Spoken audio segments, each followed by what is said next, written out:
time to go viral. I'm homicidal, I'm killing all my rivals. I'm the man, shit, I put that on the Bible. Spotify my target, cause you know I got the title.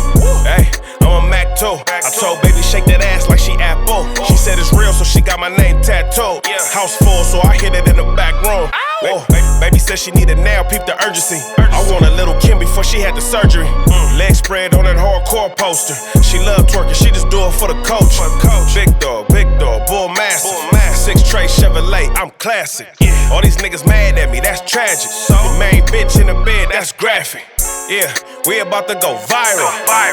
Hey, we about to go We back. What's the deal, man? We finna skip the intros. They said, nigga, like, what's the deal, Viral Gang?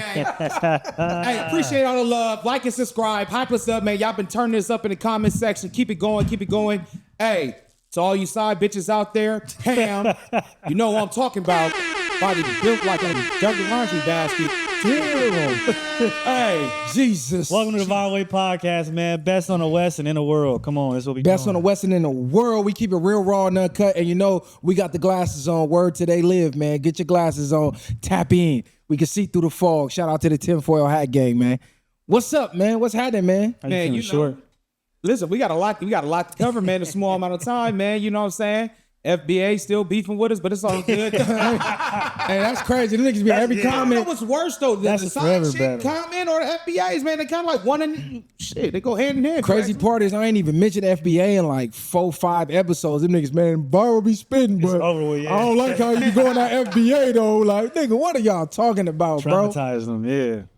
Calling out names, man. We got a lot to cover though in this episode, bro. We do definitely got a lot to cover. I wanted to cover the race for the mayor of Los Angeles. But since everybody, including myself, ain't done enough due diligence and research to speak on the topic eloquently and, you know, educate the people from A to Z, we're going to save that for the next episode. And Messiah running late, so I definitely didn't want to dive into that. Ain't never on time. You already know how it goes. It's always one of us. It's always one. It's definitely always one. Rod, he barricaded in some damn well. First of all, he talking about SWAT, got him locked in. I'm more like, bruh. I will say, niggas getting creative. Viral got unlimited PTO. Yeah. I will say, look up this Spencer Pratt guy. This dude was a reality TV star, now running for the mayor of Los Angeles, and he's been utilizing AI, dissing Short's favorite person in the world, Karen Bass. Yep. He been dropping diss tracks. He been dropping AI diss videos. I seen one video he pulled up to her residence. He's going crazy. Like, this has literally turned into battle rap via politics. Yeah. Karen Bass isn't really much of a, again, I'm not about to go super deep on it. Just knowing people who work for the city, including myself and things like that. She's done a whole lot of, let's just say, faking it till she making it. Like I said, we got the World Cup coming up, we got the Super Bowl coming up, and we got the Olympics coming up. We're doing a whole lot of putting makeup on a pig real quick just to beautify the city, but it's not going to be a long-term solution. Because I'm going to tell you this right now, she already condensed certain entities and now have made it where we're not hiring more people for the city. We're just trying to pay the people that's already working with the city more overtime and stretching us thin pause instead of trying to hire more people that actually need the job to continue to make this entity go. Like I said, this homeless problem, it ain't going nowhere. Trust me. They're having this homeless problem to keep other jobs open. Homeless is never going nowhere. I think, too, him even running and getting any kind of traction is showing how bad of a mayor Karen Bass has been, right? I think a lot of things you're speaking to, a lot of, you know, some people may have known, but I think what really put her on Front Street was the fires. I think those and no water in the fire. Yeah, I think those fires and the way that they went about it, LAFD, and just even how they took the time to open up certain areas, you know, that were affected by the fires, et cetera. The way that they handled that, I think that left a sour taste in people's mouth. So now they're looking for anybody to come and take her place. Spencer Pratt, which is a former reality star, if y'all ever watched The Hills or LC, any of them MTV shows, he was one of those on there. So I don't think he's qualified whatsoever to be the mayor. me personally, but I can see why he's getting traction because of how bad Karen Bass is doing, but also because we live in a social media era where people can do the AI clips and be controversial, and that kind of can pave a way for you to get into some type of government office. So you never know. It's ironic too that I don't know if you know, but like from homeowners, they canceled the fire insurance months prior to that going down. To all this happening. And then there was no water in the fire hydrant. Like I said, I'm not talking about conspiracies, but shout out to the tinfoil hat game. You already know what's happening with that. It just sounds a little too fishy, you know what I'm saying? Because I know we don't talk about coincidence, but it just seemed like there's a lot of things that align, a lot of mishaps that aligned during that time that happened. And this is crazy because we had one movie star become the mayor in Arnold Schwarzenegger. True. And now the governor. The governor. Yeah, pause. That was the last time California been red. Right, that was the last time we was red. And now we have a reality TV star, like Kylie just pointed out, in the height of social media, running for the mayor. What are we talking about? What are we doing here? This is why politics is really a joke. LA is crazy enough crazy enough for it to happen too, right? Like I think in other places the celebrityism doesn't speak so much, but I think here it does. And also he's like a white celebrity that was reality TV famous, but his family has money already off of television. So I think he can probably tap into some areas and things that other people can't. So like I said, he might have a chance. I don't know. Let's be honest though. If he was a black reality TV star, it'd be over with. It'd be like, come on, bro, this is a joke. We already got black fatigue. We got a reality TV star running for the. Come on, man. What do he know about politics? But like you pointed out, since he's the right shade, and I hate to make everything about race, but America was built on race. So if you don't like it, get a time machine, go back in history, and erase America being built on race. It makes zero sense at a time where the economy is the worst. But there's two sides to every coin. Now, this could be a great thing. He could come in and not be the super political guy. He could just be the average Joe, and he could come shake shit up. I mean, what's stopping him from doing that? Yeah. So the only reason why I'm going to disagree is because living in LA, I do know this for a fact. Mayor Bass has an image of, she's an older woman, so she already connects with like a grandma type vibe. So the elderly blacks are going to connect with her.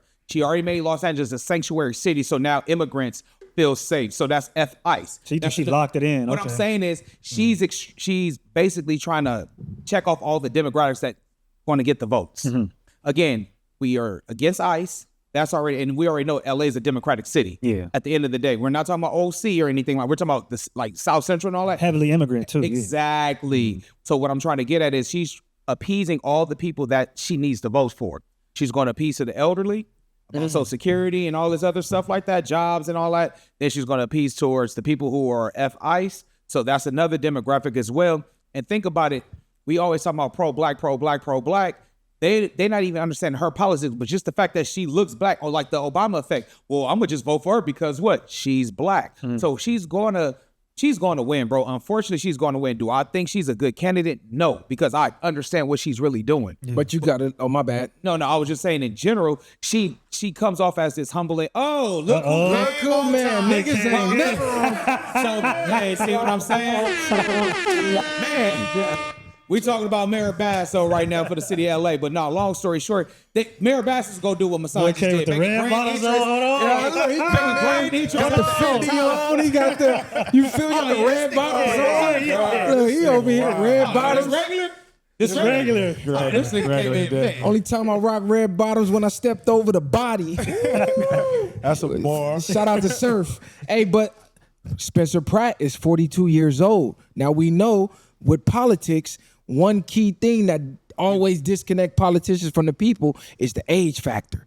It's the age factor. In every other facet of life, if you're the age that some of these congressmen are, some of these politicians are, the presidents are, they say you're too old to work. You're not fit for duty. Some jobs, like the blue collar jobs, they literally have fit for duty tests. And a lot of these politicians are aged out of that. So why in politics we don't have age brackets? Because a large portion of society is the youth. The future is the youth. So why when we look at these politicians, we don't see no representation for the youth? How the fuck are you 75, white, been rich your whole life and going to relate to kids in the inner city? Like Joe Budden said, Bill O'Reilly, you've been criticizing hip hop, motherfucker. You 75 years old. You shouldn't be a listener. You don't come from this culture, nigga. We can't relate. We can't connect. I'm gonna even say this, bro. And she about to catch it straight out of nowhere. Maxine Waters. I understand she's a black woman, but she in politics so long. It's time for her to step down and put somebody, pass the torch to someone youthful, someone from the inner city. Again, she has places in Watts that's named after her. A work source center, things like that. Start doing your due diligence and putting the people in that community in positions so they can take over and take the lead. You can't do this forever. We always want to safeguard something as if we're the only one we can do it. No, pass it down. Put people in the community in position to run it how it's supposed to be ran, instead of allowing people who's not of the community tell us how our community needs to be ran and police. I agree, but agendas and narratives is what's important in politics, and the reason why these people stay in power for 15, 20, 30, however many years is because they're upholding whatever agenda and narrative the person that came before them gave them, and that's all they're doing. They're just going to pass down that book to the next person they select to be their predecessor. So, that's why they don't use the youth, because the youth is going to bring ideas that maybe were never heard of or never thought of. And that's going to be different than we're already on this path that we, again, have kind of paved out for the last 100 years and the next 100 years of what it's going to be like. So you bring this fresh face in here, that's unpredictable. They already have a code to the point where it's either you're going to get down or lay down. Yeah. That's just what they move off. Like you said, the blueprint is already written. The agenda is already created. This is how we going to control the masses. If you ain't getting with this program, you're not finna eat. And if you try to go against it, we coming to get you. They making it clear. We see it with these scientists. We see it with anybody else that goes against the agenda. It's literally like the Matrix. The agents was after Neo for what? Trying to be tapped in. They was coming to get him because he was supposed to resurrect some things. So anybody else that goes against the agenda, that's your ass, Mr. Postman. I see what Kali was saying. With the youth, then I think you kind of missed this point, Kali. Youth, we're typically proactive instead of reactive. Again, what happened under Mayor Bass' agenda with the fire hydrants, that should be proactive. There is no reason why we're not hiring someone to check the fire hydrants for water. Yeah, that don't make sense. That should be a job. That should be an ambassador job to go around from county to county, checking fire hydrants, make sure the level is straight so that can be done. That's a job right there. You dig what I'm saying? So we won't have this massive fire again. I don't know if it was planned or not. We don't understand what happened because it was lack of jobs there. And that's what I'm trying to say. The elderly, they're so reactive instead of being proactive. Us, we're already thinking, okay, this needs to be done, that needs to be done. And we infuse technology with our thinking. So now we're working smarter, not necessarily harder. Well, when you have certain families who control majority of the city's water, and then just so happen that when you look at who's investing in these smart cities, in the real estate, in the buying out the homes and the land that caught on fire, is like red flag. Now I heard Charleston White say, man, you ain't got no business looking up there and trying to stop what's going on up there. If you can't control it, then you can't stop it. Just sit down here, mind your business, and thrive. And the problem with that is what's going on up there affects you being able to thrive down here. So I hate when people say that, oh, we can't do anything about it, so let's not pay it any attention. Well, if you look at the national average of gas right now, it has spiked up 30 cents overnight, some places as high as 70 cents. So just in 2024, the national average was $3.65. 2026, $4.36. Not only that, Americans are struggling to even afford food. 49% of Americans polled to have struggled to afford food. 88% of Americans have changed food shopping habits, meaning they're making cheaper options, typically going to be unhealthy options. 84% cut back on going out to eat at restaurants. So America is literally struggling to eat. And the source on that is Linktree. So you can look that up. And America's saving rate. This right here blew my mind. Everybody, financial advice, save. save, save. Stop living above your means. Well, it was estimated that around 65 to 70% of Gen Z and millennials spend 50% of their check, over 50%, within the first 2 days of getting paid. And you know what that's from? It's not from splurging. It's not from buying designer. It's not from jewelry. And it's not from going on trips. It is from paying bills. So for every $100 that you earn, a small percent of Americans are able to save $3.60. And that is the small percent. 53% of Americans can't cover a $1,000 emergency if it was to happen today. Hey, you know what's crazy, right? So I'll be listening to certain things, and I just heard something. They said it's Bob Proctor, I should say, said this. Something if you don't know who Bob Proctor is, go study him. But he basically gave a broke down about financial literacy and things like that. He said it's 3 categories, and they basically align exactly what you're saying. He said the first category is saving. He said that's 1%, and people can't save shit, and it don't do shit for you. He said the second category is investing. But he said most people save. What they do, number one, they save and then invest, but don't know how to invest, and then they end up losing all their money anyway. Then he said the third category is the best category, and the category everybody should choose when it comes to your life, and that's basically having more than one stream of income. So he said that is the best way to get out of the rat race. That is the best way to compound money, and not necessarily, that don't mean, he was basically breaking down too, that don't mean slave and work 2 jobs. Because you slaving and working 2 jobs, you're trading your time for your money, and your time is worth more than that money. So basically, he was breaking down, you need to get to a point where you are able to make money while you sleep. That's the key. Yeah. More streams of income. You can save all you want. You can invest all you want. Like bro just stated out, most Americans don't have $1,000. So if your investment go wrong, you have no backup money. But if you got multiple streams of income, this go wrong, well, now I can pull from this stream of income. Like Dame Dash said, I'm broke. Yeah, I might have $10 million on paper, but I'm going to take that whole 10 and I'm going to reinvest into scaling this business so I can have more money to pool to invest in another business and to scale that business. So if you look at on paper, I got money, but technically I'm always broke because my money is always going to my business. I'm reinvesting.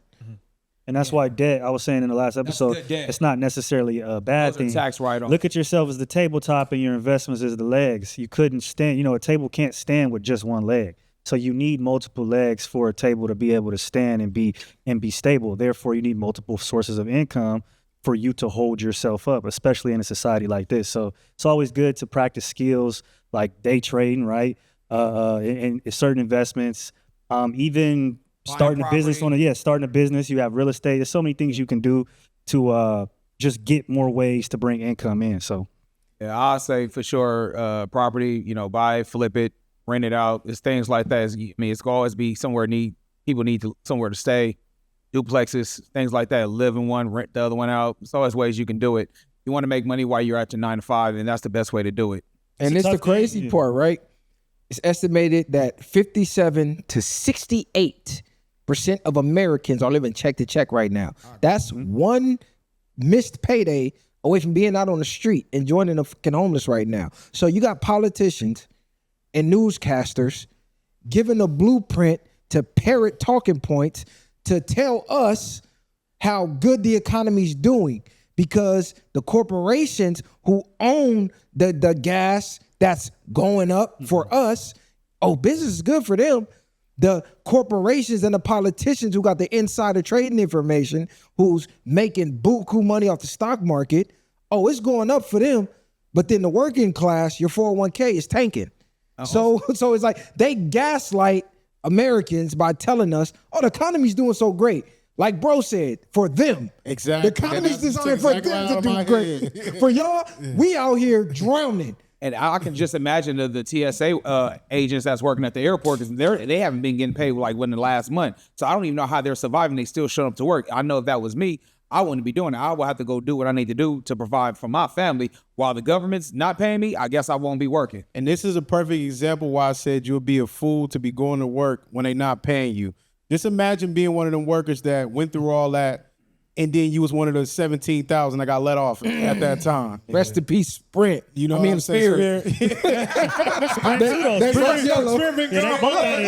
They both yellow. But just imagine those people and what mental state they in. Like you said, especially if they was living paycheck to paycheck, you got to be sick. And you like, damn, I just risked my whole everything, waiting for back pay and all this other shit just to tell them you getting the boot. Like, And you know what's crazy? I think January, February, March, April. I think April 2nd was the cutoff for them to get the benefits. And then they did the layoffs right after. So they did the layoffs. They timed it perfectly to where those 17,000 get no benefits for Spirit. They just cut. And if you notice, most of the Spirit workers are who? Black. They happen to be us. So a large portion of the black population just lost jobs. But then when you turn on the news, they say the trickle-down effect. We need to tax the shit out of American citizens so the corporations and the billionaires and gazillionaires who own them can get more money to create more jobs. Yet every time you turn on the phone, every time you turn on the news, every time you go on Twitter, Instagram, there's thousands of layoffs. So who the fuck is creating the jobs? Because every time I look up, America's losing jobs.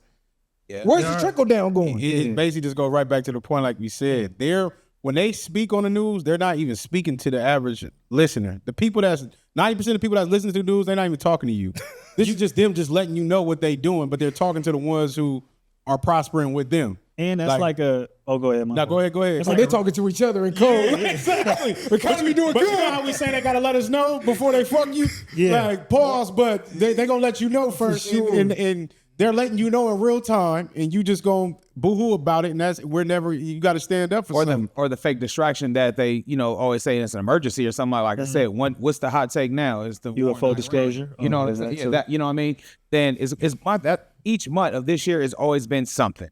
Whether it's the Venezuela president, whether it's the stuff going on in Mexico, you know what I mean?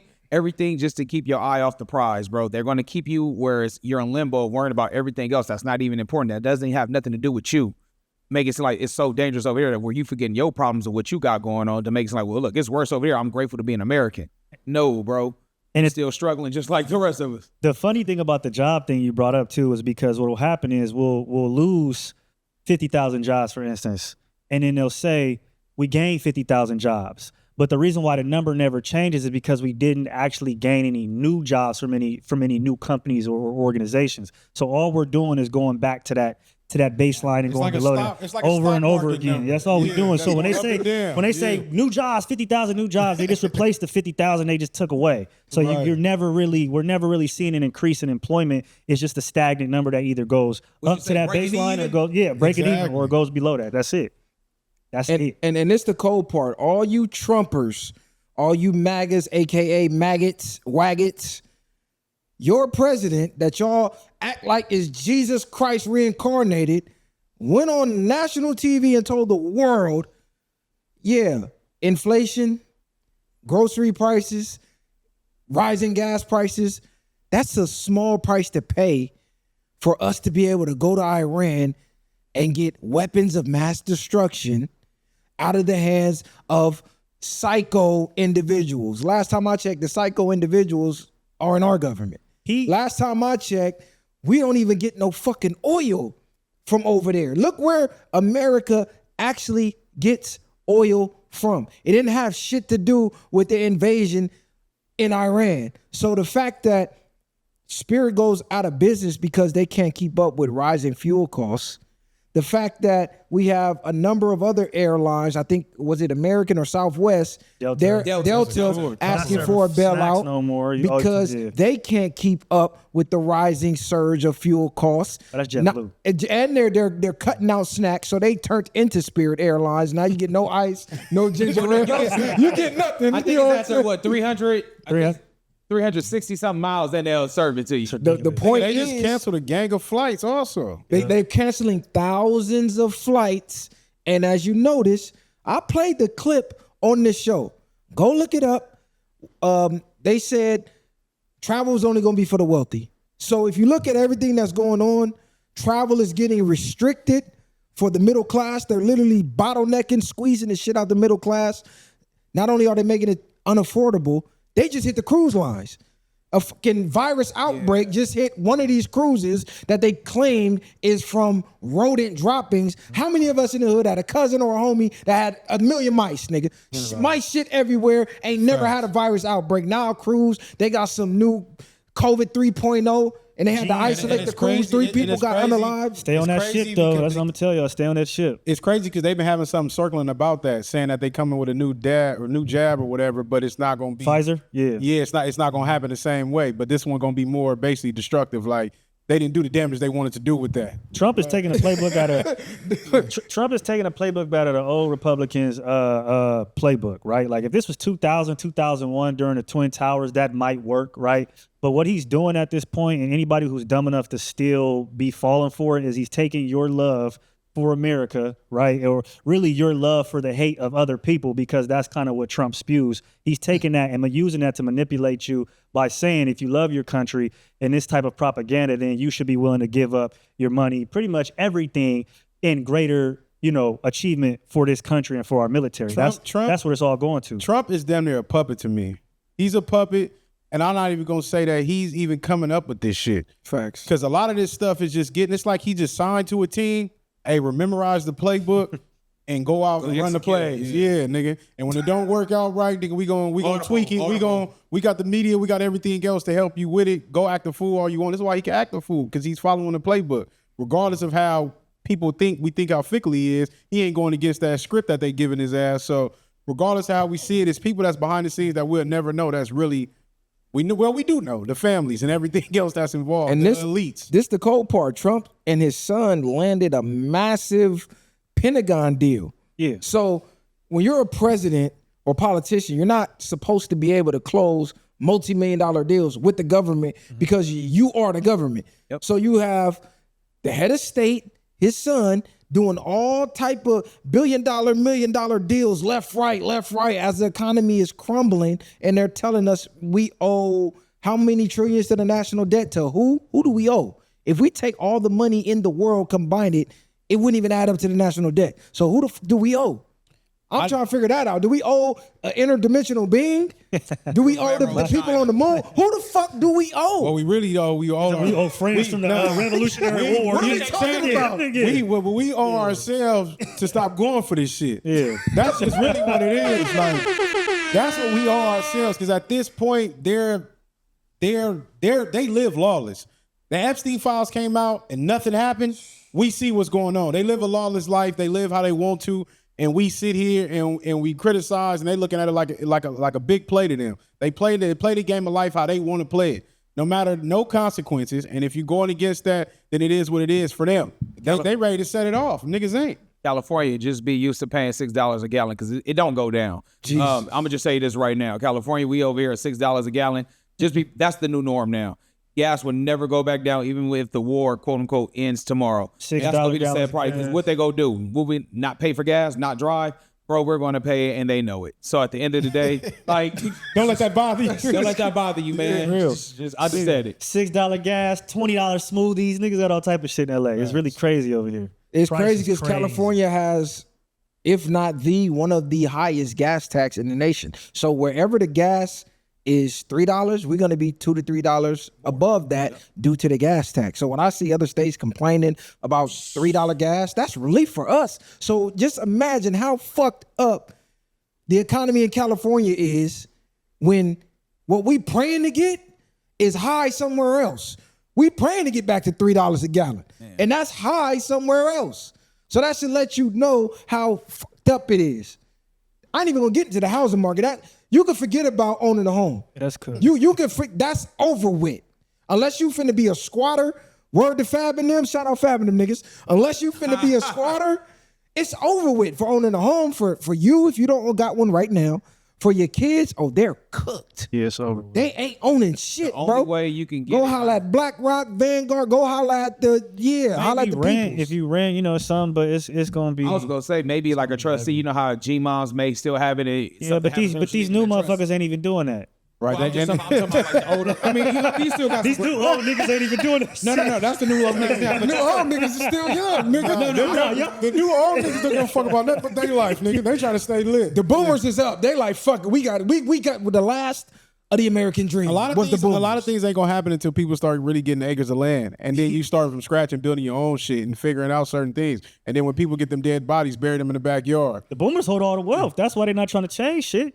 That's really what it is. That's like, all we're I'm gonna saying. keep these laws the way they are. We're gonna keep everything because we the ones taking the money. We trying to take it with us to the grave. Telling us pull yourself up by the bootstrap. Bitch, houses was 13 cents when you pulled yourself up by the bootstrap. Fuck is you talking about, Haircut nigga? was a nickel. You know what I'm saying? That's crazy for real. You take your family on a whole movie trip with a $1.50. Everybody gets snacks. And I used to think people was crazy. They'd be like, in our time, candy was 10 cents. It was They no used to be complaining charity. about 50 cents. Y'all know It was no Facts. tax. Y'all niggas didn't have to round up everywhere y'all went. Niggas got to round up everywhere they What go. the fuck is round up? Do you want to donate? Damn. I'll take a donation. It's a change short, so they want you to round up because we don't have any pennies or nickels spent. All right, when they hit me with that, I'd be like, well, bruh, no. Round these nuts. Even when we was talking about that tip culture, you would go to certain places, they had you at it'd be the 15, the whatever, Yeah, 20, 20, the 30. 18, you like- You already at the 30% though. They making sure you hurry up and just click it. Like, And watch those tip machines. Watch the calculations. I seen a lady, she was showing how it had the It didn't tips add up. at 15%, but when you looked at the dollar amount, it was at like 45%. So the total was $60 on her purchase. 15%, they had it marked at like $29. Yeah, that's Nigga, that's damn near 50%. right, yeah. You're like, what the fuck is going on? basic math This shit ain't 15%. So they whooping you on them taxes. And what's going on with these gas stations and these liquor stores, whenever you go use your debit card and they want you to pay the fee $1.50. that they pay in the bank. Why am I paying 35 cents to pay you with my money? Make that make sense. Oh, the bank charges us. Bitch, them your charges.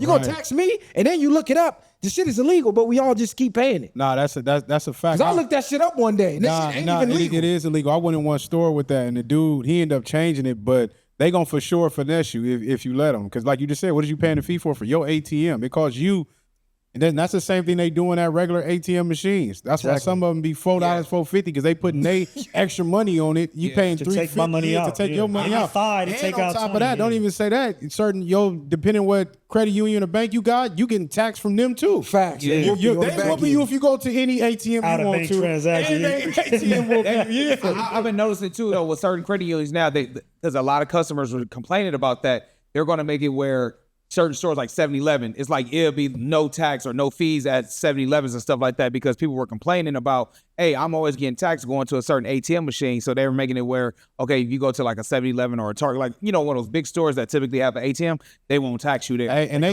closing the budget down anyway. And they game so cold, they not like the regular banks. Like when you go through like Navy Federal or people that's using American Express and different things, them banks be out the way. Like it ain't a game. You can't just go to Credit easy. Like You know what I'm saying? You got a 45-minute drive. Schools first. All Exactly. Them That's why you gotta have multiple. They're the ones that don't tax you. Exactly. You gotta have multiple accounts. You ain't got multiple accounts in this economy. You look, you could. But you ain't getting Navy Federal if you black no more. That's over with. So. And it's crazy because my dad was in the military and I was trying to get a Navy Federal account because, you know, if you had a parent or I think a parent in the military, you're supposed to automatically get ushered in. And they've been acting funny with the paperwork. So I got a Navy Federal. Fuck going on? How the fuck Y'all remember the controversy a couple years back, the whole Navy Federal play. Niggas, Oh, yeah. We niggas did was running a it up. segment on Yeah, it. niggas is running it up. So. Yeah, we did a segment on it. That's where I and probably could get y'all in Navy Federal because if I'm in Navy Federal, I think you got to be a Navy Federal member to get somebody else. Hey, look, he can get a direct family member and come and say, shit. I didn't know that. You just got me at the credit union. This nigga Navy Federal. This nigga's American Express. Talking about Navy Federal. What's this? Nigga walking around with motherfucking credit on the low. He'll probably get us a Navy Federal. He'll probably get like extra $100 in his checking account for referring new members. That is how it goes, Sometimes, yeah. but I don't think they do. I just think you have to be connected with them. But the thing is, the person that's connected got to be on their shit or that fall back probably on you. I don't know how they work it. Your account? Nah, they don't got to be on your account. I just think you They gotta Got to be like a direct descendant, Yeah, like exactly. a brother, You gotta be connected. uncle, cause like got to be directly tied in. Damn twins. Yeah, They're the same. That's the shit I know. You just saying you want to keep everybody keep. Nah, their they shit. want your 23andMe, nigga. They drawing blood. For real. They drawing blood when you go sign up. Hey, and this is the crazy part. Banks and credit unions make an estimate 5.83 billion. Is it billion or million a year on overdraft fees? I believe. So think about that. Oh, they whooping feet for Hold on, let me just get the exact number because I think it was billion with a B. Because you got to think about it. Yes. 5.83 billion on overdraft fees from people that's broke and ain't got money.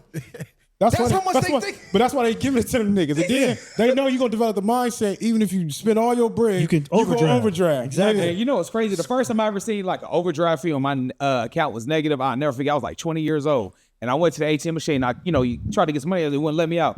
Seen a receipt. My motherfucking money had like parentheses around it. I'm like, man, what's That shit gone, nigga. Nigga, account turned into a math problem. What the fuck is y'all what doing? the fuck? They protecting my money? Like, I They can't get about, they about to let you go ahead and draw that. Yeah, so you add that That's up. what it was before, nigga. Yeah, that's what it's telling Yeah, me. they squeezing blood out of a rock. 5.83 billion from broke people? Yeah. But that's how they stay But broke, you know why? because That's you're why going to it's better to always have take cash that. because you won't overspend with cash. With that debit, you tend to swipe. Yeah. If you're not seeing your money like that. You so used to boop. Turn that shit off. I just Even worse with the phone. I don't know. I just think you gotta have a mindset regardless, like because nigga get cash, you break your 100, that 100 It's gone. over with. Yeah, you look at but that. you won't overspend because if you ain't got no more cash, You watching that shit You go. can't spend nothing that you don't got right there. Yeah. Schoolboy Q, he said a rack ain't even a rack. That ain't even no bread. You spend it. You spend 100. You ain't even got a rack no more. It's over with. $1,000, facts. man. You could listen. You could responsibly. You can use $1,000 in one day and really won't see nothing out of groceries, filling up the gas Facts, tank. not a Bills, Facts, nigga. you know what I'm A saying? flat tire, it's over with. Yeah, it's Listen, you gone. go get a fresh 4 tires and a wheel alignment. That's like $700, $600 right now. Let's just be Fresh right. phone, nigga, you could have. Probably 1,500. Yeah, Depending on what kind of car you Oh, got. you're right. You're right. Well, I'm just let's just say like a Nissan Altima or a Honda. That's gonna cost you Don't about let you have one of them cars with the automatic the button turn off on you. What they say the kill switches with them? Oh, They yeah. gonna tax you for them oils. 2027s You and know, all. Mercedes Benz, typically they have those tires where like you stab the tire, it can still run for like an extra 50 miles on there. You got to get those special seats. They gotta You they paying gotta send that 2K. in from Germany and shit. Yeah, for sure. That's And an you got to have a extra special rack. lock to You unlock getting the 4 tire. wheels, you paying $2,000. Get your tires from Costco because they repair yeah. all tires for free. So if you got it from them, you can just take it back in and they repair it for free. And I heard you don't even got to be a Costco member. If your tire is fucked up in their parking lot, I think it's like they in their code where they got to fix it. If you go to Costco ain't helping nobody. They take members. they make you get that membership for sure. Costco, you ain't getting their gas, nigga. You ain't walking in their store. Now you got to scan in that Hold on, motherfucker. time out. You can't. You can go to Costco and buy alcohol because you do not need a membership to buy alcohol. That is against the law. You can, for real. You can go get the food for like the hot dogs and all that shit. Go anywhere to poison yourself, right? Yeah, Go ahead. Now them hot dogs slap. They'll they let do. you. They'll let you. Wait, drink wait. yourself. You eating the glizzies? Nigga, I'm Hey, $1.50 and it come with a drink. You can feed your whole family for $10. I ain't tripping on that. Let it be a rough I spot. remember last time I ate a glizzy. I eat the slice of pizza from Costco. Oh, you crazy. That shit ask like you this, 800 calories a slice. That shit, it don't even be as good as it was when I was like, No, of course not. None is good. Ain't no pizza like that no more. Taco Yeah, it Bell, all all be kinda that shit like- is booming. Hey, I did Taco not Bell was giving know. out free food. Nigga. I did not know In-N-Out was around when we was kids. No, it wasn't in the hood though. They didn't exist where we was Y'all, at. hey, y'all know never that heard one In-N-Out till I was In-N-Out in Oakland. Y'all know that shit got shut down. But if you know, you know. That's the one we grew up going to. I know that. We been going. That was the only one to do. In-N-Outs for sure didn't exist in Long Beach. They did not the exist. one by the traffic circle never was there. And the one on Atlantic, that never was On there. Atlantic and Spring, that wasn't there. I never knew the restaurant In-N-Out existed my entire existence until mid-20s. I'm gonna keep it cheap with you, bro. 7-Elevens wasn't in the hood when we was kids growing up. It was all liquor stores. I don't know when did 7-Eleven start coming to the hood, because I remember it was a time motherfuckers used to steal out of 7-Eleven easily. You look at In-N-Out, it look like niggas shouldn't even go there. That shit look like the 50s or something. You just got the top hats on. Look, really pay You attention. basically saying like Can't have white facial hair. It's a bunch of Mexicans and white niggas outside. You never really see no niggas working there. You get a No, you couple. go to Inglewood. Go to Century and Crenshaw. Nah, they don't be having. They always have one token. Now you get about one or two. You get about But that He nigga, bumped up and shit, trying to, save his job. I get it, but he it's don't like, be really that black one in though. Inglewood would be wrapped around a block. That's everyone. bro. No, the one right, No, I'm talking about to the streets. Like, the one right by LAX is always packed. yeah. On Sepulveda, Yeah, right? that one right there. there, always they packed. service low key fast by LAX. They go that crazy. one, at least a couple times I've been there, they be low key speeding. They be up trying to there. get him, because it's right there. Everybody coming from the airport or the Melody's bar that's faded. Hey, go to In-N-Out. We all know what's happening over there. But I was going to ask y'all this though, because we was just talking about food. Do you feel like unhealthy food should be taxed more, and then food that are healthy, like fruits, salads, and things like that, should get tax breaks? I just think food should be at a reasonable price, and you can pick and choose what you want to get. That's on you. And I also do think, but I do like how in other states, some things they don't even sell. Like you can't just get pork in everywhere. You can't just get certain shit. So you have to practice being healthy regardless. You know what I'm saying? Like, you think about a pig's the filthiest shit ever, and people love that shit. They eat their own shit, Their literally. own shit and own feces, and you digest that. Pig That shit intestines. I commented on some Chitlins. shit you sent. It was like I don't eat pork, but I eat a Pepperoni. I eat pepperoni and bacon on a burger. That's bro. Occasionally. Occasionally. That's what I'm doing. Hey, I think pepperoni ain't pork. I'm gonna keep it real. Just pepperoni on pizza and gummy bears is not pork. I don't give a fuck about that. There's no pork, bro. And it's crazy because when I was in the pen, my Muslim homie told me he used to give me the gummy bears, and I was like, Yeah, that's pork in that. But I'm not knowing this though. He was actually one of the few real ones I met, and I'm like, nigga, it's pork. He like, yeah, look at that's what he had me looking at the whole shit. I'm like, I ain't quitting the gummy bears though. Like, come on, it's over with. Y'all doing too much. Like, nigga, pork and the gummy bears though. I don't know why you even need that. I'm like, cut with the oatmeal. This shit gotta stop. This gotta stop. Fuck, nigga. You ain't gonna have me fear eating oatmeal, nigga. By the time you look up, you're already in your 20s. I'm not gonna stop eating that shit at that point. Yeah. It ain't doing me that much damage. That's why I think about Red 40, nigga. I've been eating hot chips since they've been released. Since I was a kid. I'm not eating them every day Ain't shit wrong anyway. with a nigga. Hey, So man, we talked about Red 40. I don't know what it is. When you got a cold, you eat some hot Cheetos. I don't know what it is. It just clears you out. Your nose get to running, all that stuff. that nausea, that Red 40 get the, you feel me, attacking all that shit. Now shit not good for you. that I think about it, we're placebo affecting ourselves. Your parents be like, hey, drink this ginger ale. You got those hot chips and a Tropicana fruit punch or something. Drink this ginger ale, your headache will go away. All types of Ginger shit. ale. Make you a hot toddy if you got a head cold or yeah, something hot like toddy. that. You know what I mean? Get all that up out of you. Put the Vicks. That knocked me out more than once, hot toddy. The Vicks was strong and Vicks was powerful, A1. That shit was burning. Nigga take a breath. Nigga nostrils on fire. Put it on Nigga. your chest, put it on the bottom of your feet with them socks on. Y'all ever heard the old remedy where you put the onions down there with it? I seen that, but I don't know nothing I about that. never I be did seeing that that shit on the shit. internet. I'm like, they just want somebody to do some stupid shit. Nah. They got talking about the ginger and all that, help your bloodstream. That's what they say, You tape but- it up to the bottom of your feet. It's possible, but I haven't tried it. Hey, do you think though, like kind of fall into this though? Do you think that black people are over superstitious, or we take superstitions a little too serious? Some like of us, split yeah. poles, slipping somebody's feet with broom. I think black people just don't play with safety. Anything that we deem is unsafe, we not Ain't fucking fucking with with it. at all, nigga. Yeah. At all. But niggas will play with their life every day in the street. Nigga, listen, you won't even know this person. See them running and you like, hold on, girl. I'm gonna figure it out later, nigga. Black people always understand the assignment. Facts. We ain't waiting to question certain things. But to answer your question, I don't think that's just black people. I think that's more of a Human. a human nature for most people. And superstition can be, I don't know. It's you create a lot of monsters in your own head, I believe, when you superstitious. Now, I don't want to say I'm 100% not, but once you I'm follow any? You No, have any no, I don't. But when I'm aware of me trying to think like that, then I'll be like, nah, like That's not what it is. I gotta be aware of what I'm thinking. I'm observing, then I'll be like, nah, that's not that. Like Sometimes I won't you split think the pole. I ain't gonna lie. Yeah. Yeah, I just still embedded in me to not split the pole. It is. I don't like to live like that because I used to think about that too. Sweep your feet with a broom. I never believed in that one. Nah, I'm not saying that, but people will break the mirror. Break the mirror, yeah. Step on the crack, break your mama's back. All this crazy shit. And it's like, that shit dumb as hell when you think about it. Like, you superstitious or some shit. You just really created a whole... But they say never buy your spouse shoes. They'll walk out your life. Hey, you know, I said that, what about this one? When you dream fish is somebody pregnant in the Oh, my family. God. That one right there used to kill me because it's like, wait, what? Oh, my hand. Oh, that one It's is always broke people saying that shit too. But you know which one I do believe? This is the thing. This is my last thing real quick. The last thing I do believe about superstition is not even the superstition that makes it true for people. It's the belief. So once you choose to believe that, then those things start to transpire. So it's really be that. So you can create your own superstitions and make it work for you, or you make it work against you. So both are all superstitions. We look at it in the negative light. Law of assumption.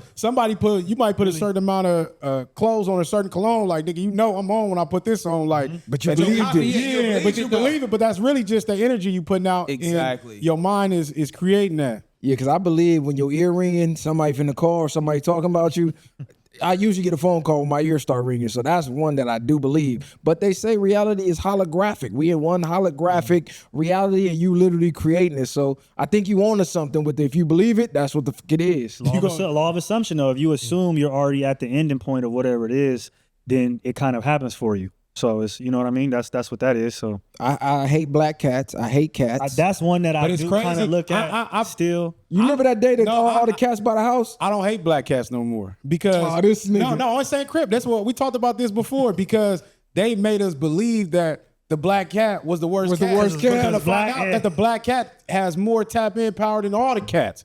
If you do your research on black cats, do the research. Black cat is the fondest cat, but everything they made us think that was black was bullshit. No, you got bars. I'm still traumatized from the day the cats led us to that trap. You remember Olive? I remember. The one cat we was fucking with, nigga, I swear to God. See, I be glad Cub was right there because y'all be thinking I'm lying. We bent the corner. It was like 50 cats just waiting.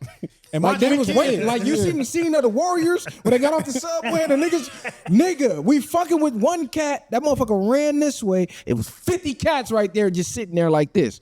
Finna tear some shit Finna up. whoop niggas' feet. I'm like, I'm not fucking with them. Nah, facts. And what's crazy, what I learned about cats is cats don't forget shit. So if you ever mistreat cats, I remember my mama told me this story. I think it was about my uncle. Don't give me the line. She said he used to abuse the cat. You know, cats is real good at reading energy. They can see through different dimensions and all type of shit. He said one day the cat that they had got on top of the refrigerator.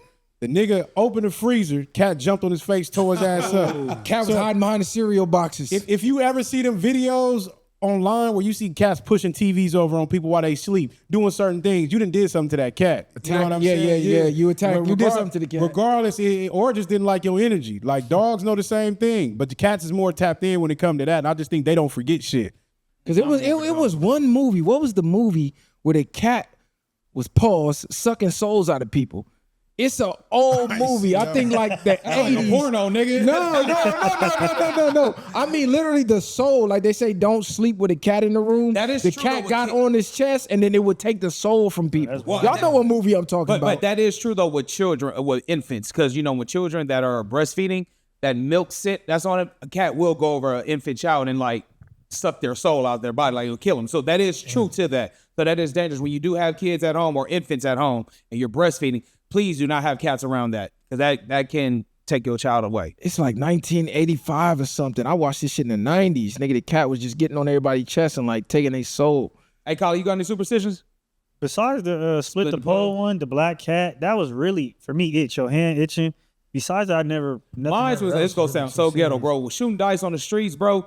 If that dice fall in the crack, you got to stack it. But if your dice fall and you ask me to hand your dice, I'm not touching that dice. You get your own money because I felt like every time I hand them their dice, they hit their point. Yeah, that was just me. Nah, Sting your ass. You ain't finna win off I of me. agree. And that's why I say sometimes we have superstitions about certain things unconscious. Like it's like imagine people that play basketball. You get to the line like let me dribble it twice before I shoot my free throw. You know what I mean? Remember Nick Van Nassau used to shoot in the middle of the free throw line when he shot his free throw? And then some niggas shot at the end. Yeah. If you pay attention, you might have super. That's why I said I'm not basically 100%, but I'm not superstitious in the sense of how people use it in a fearful way. I should say, like you said, when it comes to dice, I think certain things like if I'm saying my point or I'm talking shit, I'm gonna hit my point. If I'm not mistaken, didn't Michael Jordan wear his basketball shorts under his Bull shorts in the NBA? Those North Carolina shorts. I ain't sure. No, I remember I seen that on Space Jam. I don't know if that movie was real or not. But the first one, Space Jam, you know that wasn't real. No, I'm saying he said he wore shorts under the game. You know what I'm saying? That's what gave him look. Hey, all I'm gonna say is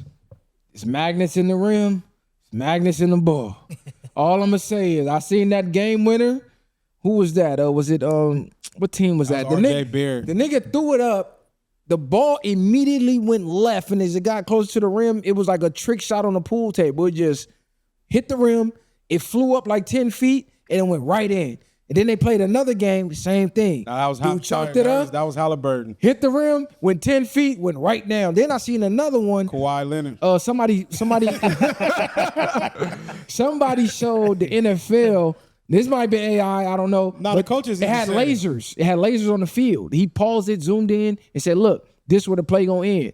Before they hiked it, it was like 3 laser. Right where the laser was, that motherfucker ended right there. That's all I'm gonna say. The sports betting shit. Yeah, you in too much content. Hey, we man. need the Lakers need just saying. all All that shit, man. One of the niggas just got found guilty for the sports betting. Try to apologize about it. I forget who he is. But the former face player, yeah. they got Chauncey Billups on the chain next. Like that's crazy. Yeah, they finna get got. And then you had what's the dude? Pat Riley. He came out like, yeah, I don't get the sports betting. Like, you had the books back then, but now he said it's out of control. So it's crazy. They just fined Jaylen Brown for criticizing the referees. You see that, Cully? Yeah. Like he went on his podcast. They already lost in the playoffs. Went and talked about what was going on. They fined that nigga $50,000. And it might not be nothing to him, but there is no freedom of speech in no lane. Yeah, that's over with. It's not the money for him. It's like you niggas is just on some dick ticker shit. You know, it's too black to be in Boston, bro. He said something that was kind of slick, and I hope he does get traded. Hopefully, come to LA. But he said basically this was like the best season he had, and that's we all know because Tatum wasn't even playing. So they were basically saying like, bro, do you not want to be on the same team as Tatum? Was it slick or was it he was having a great season? Because before Tatum came back, he was being undermined, but he should have been considered an MVP player. Like he was still averaging at a certain time, maybe 29 something. They was balling. He took them to the playoffs essentially. Brown is tapped in. So I think they just don't want somebody of his nature to be like the face of the NBA. Pretty much because he was talking about revamping the Black Wall Street. Exactly. So he's They always finna get him out the league. yeah. That's what I'm saying. That's like he's the face of the NBA. Talking like that, yeah. He finna That's get you why all he's the way not out the league. on the Olympic team either. He's gonna be over there with Kyrie, nigga, watching DVDs. But the good thing about Jaylen Brown, he got his bag already. Yep. So they already and he got cashed a him ring. out. He's really proven. He's a proven commodity. So somebody like that on the face of the league, then you talking about black people creating their own business and you like the face of the league? No, we can't have that shit. Hey, He'll man, never be the face, though. Lakers, get it together, bro. Game one.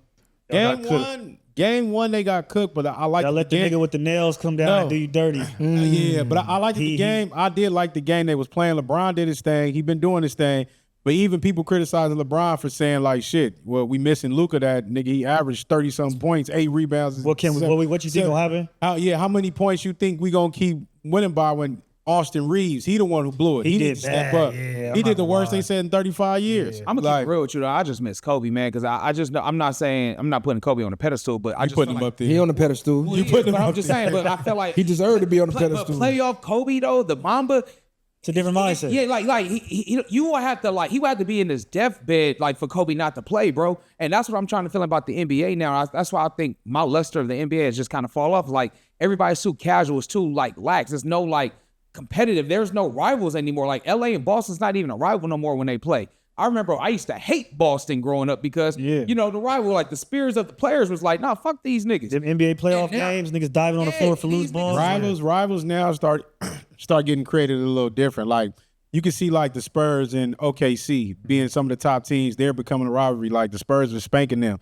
They've been having a number. I just think it goes to the point like It changes. people are appreciating Kobe now more because of the way he's speaking than rewatching his game. But you got to think of the era Kobe came up in. You had the Iversons, you had the T-Macs, you had the competition, and you had the KGs, niggas that wanted to go at you. Like them playoff series was different. Them niggas was coming out there to kill you. Well, this the key though. I was gonna say Luka's just not playing at all. It's just kind of giving like kind of weak. But Luka is hurt. Nigga, he hurt. I understand that, but think about, bro, it don't matter. Look, It's been plenty of times where Kobe didn't even go to the playoffs.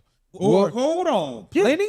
I mean, plenty of They had a whole stretch, nigga, until where they got did Gasol bad. in them, nigga, where he was doing I'm gonna say this though, that you will never see that NBA again, and you can thank travel leagues. You can thank you can thank kids needing professional trainers at the age of 5 years old to make it to the NBA. So everybody that y'all naming, they came from the hood. They had their whole family future on their back every time they got on the court. So they played with a different type of drive.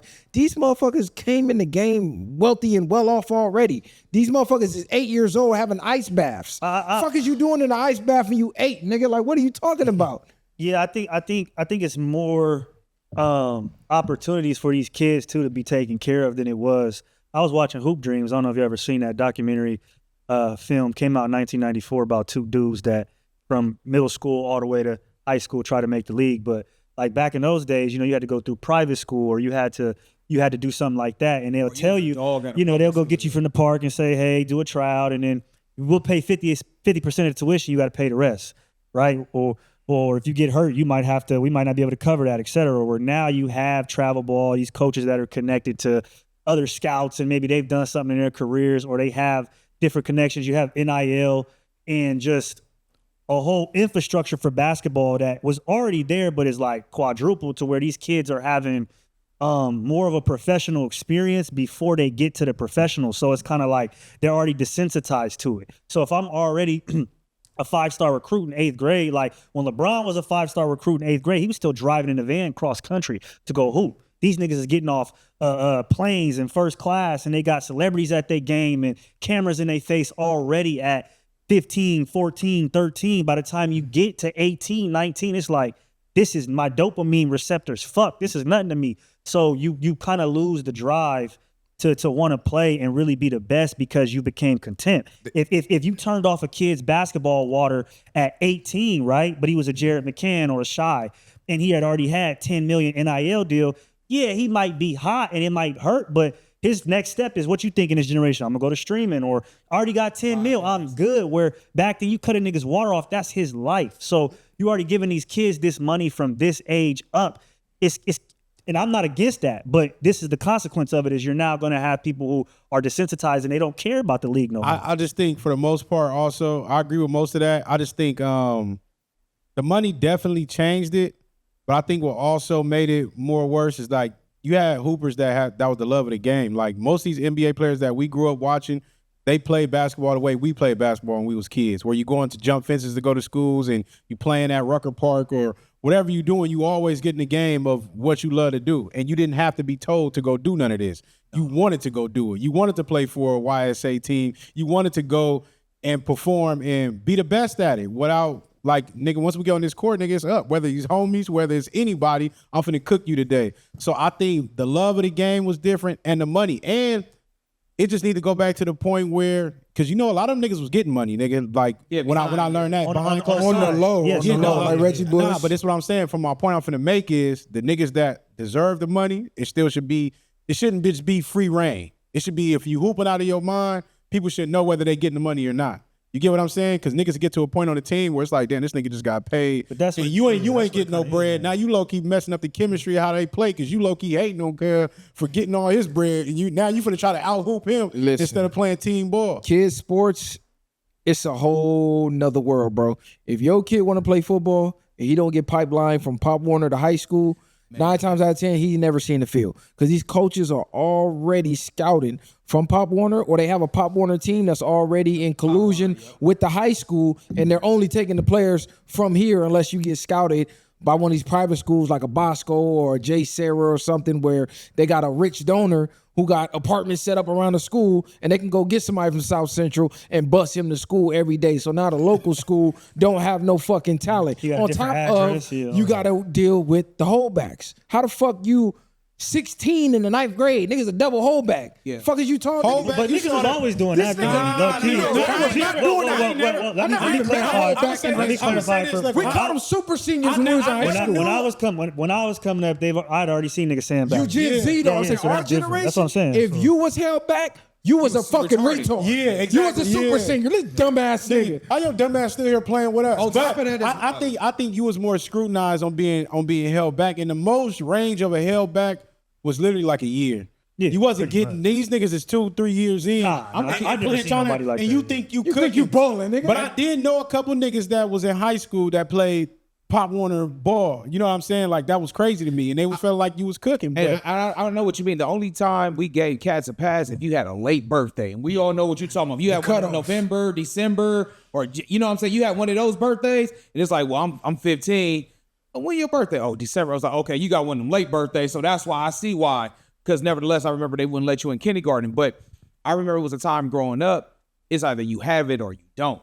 It wasn't, oh, let me build my body up in the weight room. Let me go to one of these schools where they just do all holdbacks. No, it was like, bro, you out here balling, you a guy. It don't even matter. Mm-hmm. You was 14 years old playing varsity. That means because you was a dog. These cats be trying to hold back, and when they 16, they freshmen, and then they want to play varsity the whole time. Bro, you supposed to be in the 10th grade by now. Like, bro, you supposed to already be here. Yeah, that's it. The holdback is crazy. And then when if your child don't make it, now you putting this little boy in a situation where he's 19 years old looking at 16, 15-year-old girls that's around him. That's what I love about that documentary, Hoop Dreams, is it shows how we're willing to sacrifice anything, you know what I mean, to get our child to that point, and how these companies capitalize off of that. So that's what I'm saying. The difference between those kids back then and my generation and beyond is we learned it was a business very early on. So at 10, 11, when I go to the private school and I'm hearing about certain things, or I go play travel ball and we got to pay a monthly gym fee, we got to pay a health fee, et cetera, all these different things, you start to learn, oh shit, this is a business, it's pay to play.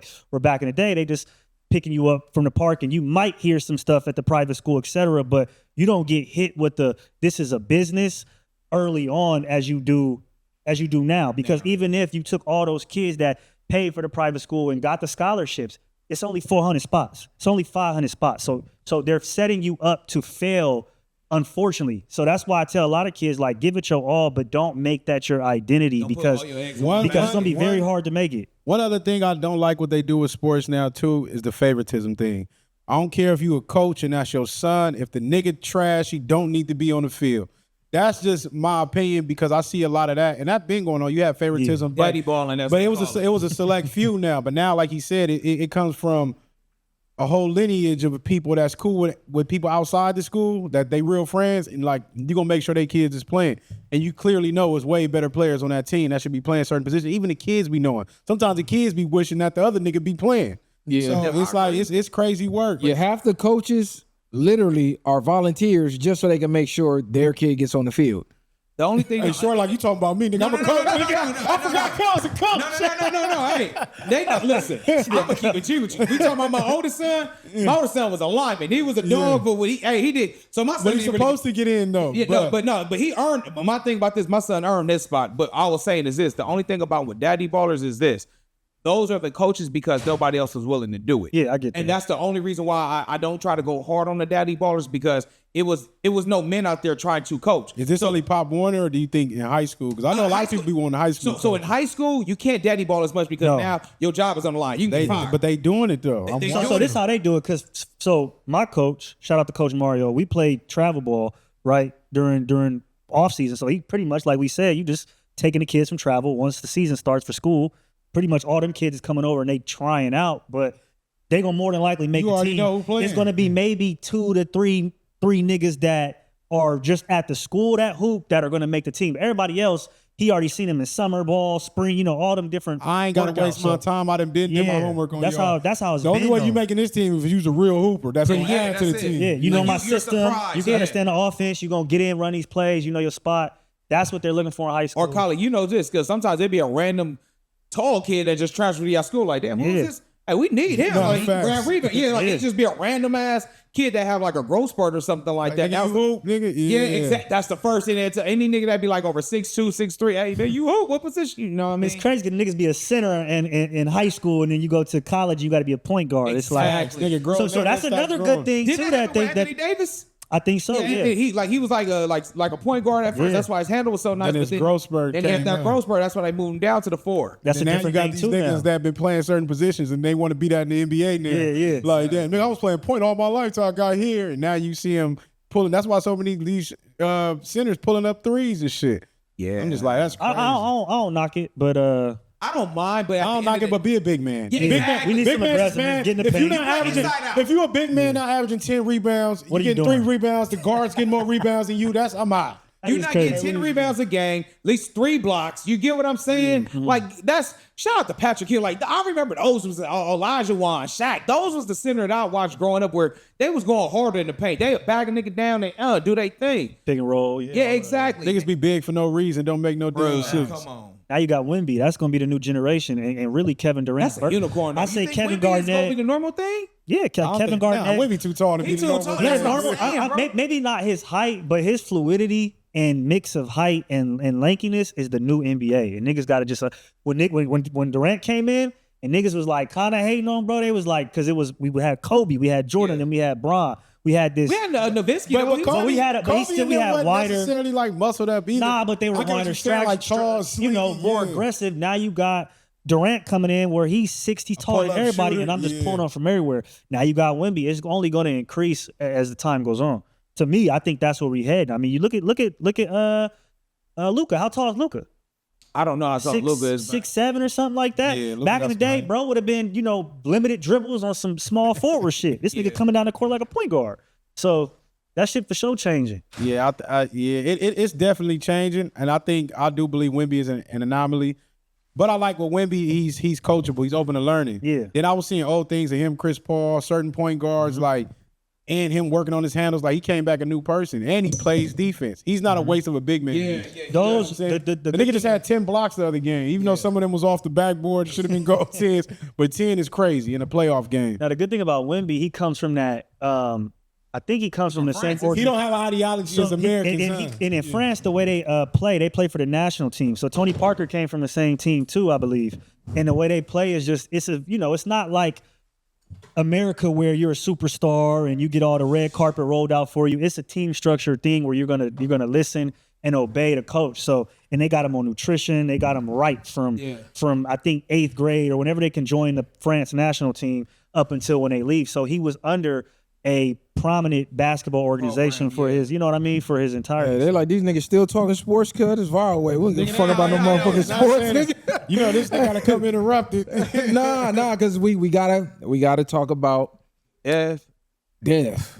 David. David. Excuse me. He said, I'm listening to this nigga. We got to talk about David. I'm going to let Kylie get a breakdown because I know he did his super homework on this one. But before we even do that, I'm going to say shout out to Stefon Diggs. He beat that case. Oh, yeah. Fuck that bitch. Yeah. Oh, the shit guy, she was dancing, like she was twerking and all that. Giving the running man after eating the hot dog. Yeah, bitch talking about you got your ass beat. You in there dancing, doing the Same. Yeah, she's so stupid song. ass down somewhere. She had to be the dumbest person ever understand. And not even just that. It's just like, why go for that? You should have just took the 100K and ran your way. But you know, like I don't understand. You think you entitled to this nigga money because he had a moment of time with you. Y'all experienced each other. Get your 100K and move the fuck on. Now you getting zero. But this is why women words mean things, and that's where I hate this little false allegation. I feel like she should be penalized for even playing like that. Sure. Because again, that's what makes it hard because his reputation is on the line. You don't want to be known as a rapist. You know what I'm saying? You playing with my name on these streets. And then she's going to go willy-nilly about her life. This is where I feel like should be a crime punishable when women do that type of stuff. Absolutely. Whatever you suing him for, if he win, you now need to be responsible for paying him. Bitch, you lied on oath, obstruction of justice. Yeah. Get her the fuck up out of here. Because it's also crazy because if he didn't have that evidence of the video and they tried to delete the text messages, so if they didn't get the evidence of that, he'd been cooked. Learn from Emmett Till. Rest in peace. God bless the dead. Women have been lying on men since the beginning of time. Women been getting men killed since the beginning of time. We just seen another woman have her brothers pull up to get in a domestic dispute. Let's talk about that. John Wick blew both her brothers down. They was born on the same day, died on the same day, behind her sister. Why? Because she probably got into some shit that I'm going to just say allegedly, because this is what happened a lot of the times. They provoke the situation, and then they only tell one side of the story. Mm-hmm. I got my brothers. I'm going to call my pops. I'm going to call my homies. I'm going to call and then dude come over here trying to play Captain Save-A-Hole, don't even know she the reason why she in this situation, and you get your fucking cat pill. Not saying that's what happened with this situation, but this has happened time and time and time again. Women crying wolf. The shit gotta stop. If it was really what she's saying it was, why she didn't just call the police? Exactly. Why would you call your brothers? Because now, let's just say they do come over here and they kill dude. They got a case. That's why you don't get involved in dick and pussy. Like, real talk, to siblings. Don't get involved in dick and pussy situations. Real talk, bro. Because even then, let's just be real. How many times you done been in dick and pussy situations, and then 2 days later, they back together?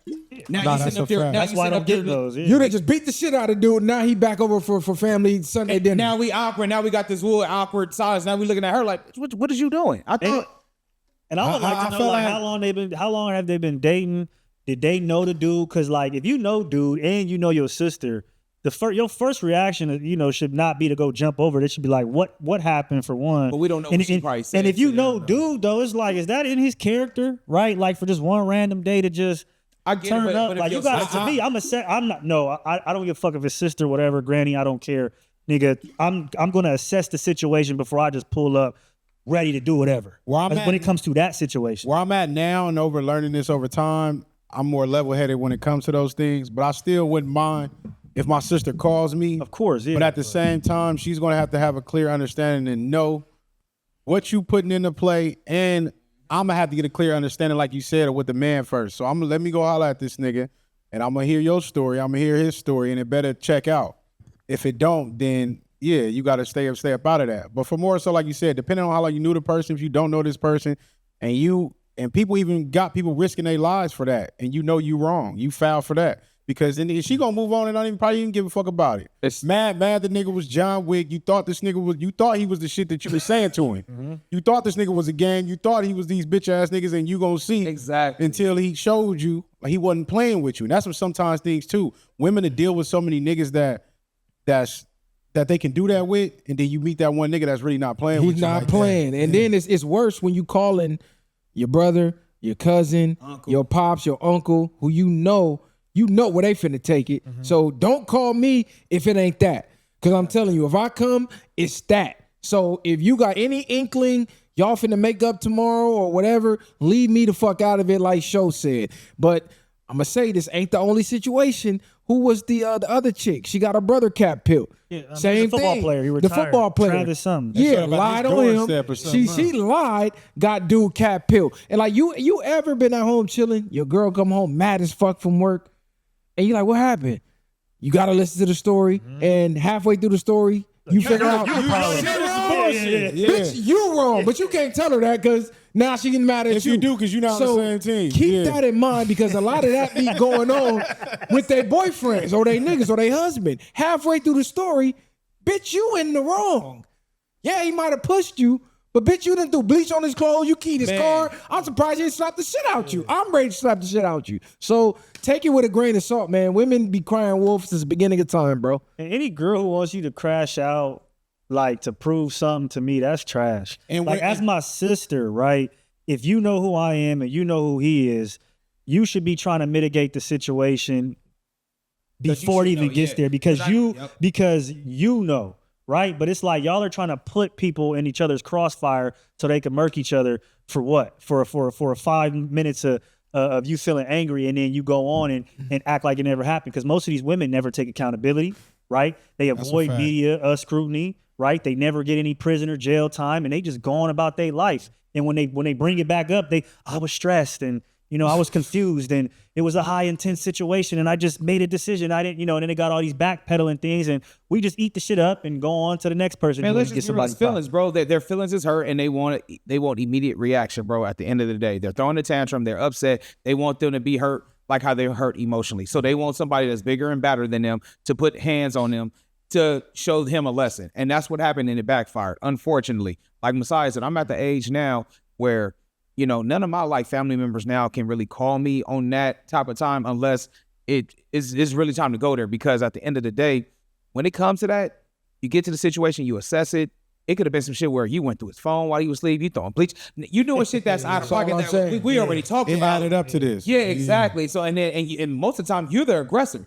He probably just hit you out of reaction like, man, bitch, get the fuck off of me. You dig what I'm saying? Now we got a whole situation that was unnecessary that you brought up. Especially if you calling your brother, he got something to lose. He got a family, he got a career. Like what is he putting on the line behind some dick and pussy shit? You gotta really break that down. Shout out to Sukiyana. She said men are the best leaders. Women are actually terrible leaders because women will go as far as to murdering their own child via abortion. So she one of the first females I seen take that stance, because most women are usually my body, my choice, pro-abortion. It's not a baby yet. It's this, it's that. They just so gun-ho on killing their own kids. And she was like, listen, women ain't shit as leaders. We gonna body our own infants. We need men to lead us because we don't think. We just think emotionally. Our emotions, whatever say it is, that's right. I seen another, the white chick, she been going viral. She said, I see what men be talking about now. Now that I got a podcast, I see what men are talking about now. She said, I had a young woman on. I had facts, I had data, and I had statistics. Showed her all the proof. It was undeniable. The lady sat on the other end of the table, said, I don't care how many facts you got. I don't care how many stats you got. My emotions don't believe that. Your stats are biased to your emotions. She said she refused to even acknowledge the data because it didn't align with her emotions. She said, I see what y'all talking about now. So this ain't a bash woman campaign. This is just the reality of, this is just where we at right now. And this is clear when we speak from these contexts. don't implicate this about yourself. We speaking about the things at hand. This ain't all women. We never say all women. Unless it's about you, and it's about no, you. I understand that. But what I'm saying is that's why they always try to use the latter and give an example of the woman that we're not talking about, which makes zero sense. So don't fast forward this curly hair because this ain't about you. She's like, I be fast forwarding when y'all be talking about the females. If it ain't you, it don't apply, let it fly. She needs to talk this up. Yeah, you need to listen. Real talk. You might be running from yourself. My favorite phrase with that today is, you got it, bro. You got it. If that's what you want to believe, you got it. I'm not in the business of trying to convince people that are on the other side to come to this side and wake up no more. Like, you either over here or you not over here. You'll pass out trying to explain something to a dummy. You look like a dummy. Let them theory, bro. That's a great ass point, because that's where I'm at. It's like, it's not even about, it never was about trying to wake people up. It's about making you aware and just get the information. Like, it's sometimes you learn things and you want other people to. Something that could benefit them, and this ain't got nothing to do with you. It's beneficial for yourself. You want to share that, but at this point, I'm only speaking to the people that already get it. Bro, I swear to God. If you already get it, it's going to take something else for you to go through to understand it. It's crazy. I was watching Pulp Fiction. Y'all remember Pulp Fiction? Yeah, of course. Yeah. Okay, classic. Pulp Fiction, but you get to the point where Samuel L. Jackson, when the dude bounced out the bathroom, he almost killed him. And he was like, man, this was a miracle. This happened. Divine intervention. If you paid attention to that movie, Samuel L. Jackson said, man, I'm still trying to wrap this around my mind. I'm at a transition period. And then the thing happened inside the burger stand where he almost got robbed, and he had the conversation with the dude. But when you pay attention to that movie, John Travolta got killed in the bathroom. So if you pay attention to that movie, Samuel L. Jackson kept living, he transitioned, and you never heard nothing else about him. But if you pay attention, they went back in time before when they showed you John Travolta got killed. But that was the point where he was getting at. He was done convincing people, and it takes certain things for people to wake up. It took Samuel to look at that as a miracle, and the dude looked at it as, this is just some shit that just happened. Like, this ain't no miracle. So what I'm getting at is that it takes other people to go through more things for them to wake up. You ain't there yet. It's like, they say our spirits be here for a certain amount of time, right? So with our spirits, say all our spirits was here before, and now we here at a level right now. We might be on level 4. These motherfuckers still on level 1. Like, you got a lot more to go through within yourself, to understand, to wake the inner self. And this is why knowing yourself is the biggest key. So once you get to wrapping that around, that's why I say I look at people with spirits, and then when I start engaging or seeing certain things, it's like, it's a mirror for me to learn something from that. But at the same time, they got to keep walking. And those people are dangerous because they only know how to react in a certain way, and they're willing to they'll get mad at you. They'll try to take you out because you're trying to give them some knowledge and you want them to be better. You know what I mean? So it's like, it's really, it's not even worth it. The most dangerous thing you can do is try to wake up somebody that's not ready to be woken. Like you said, will literally try to take you out. You know how hard it is for me not to debate a person when they come to me with some shit I don't believe or I know they wrong. You know how hard it is for me to just say, you got it. I'm to the point, I took it back to the boomer days.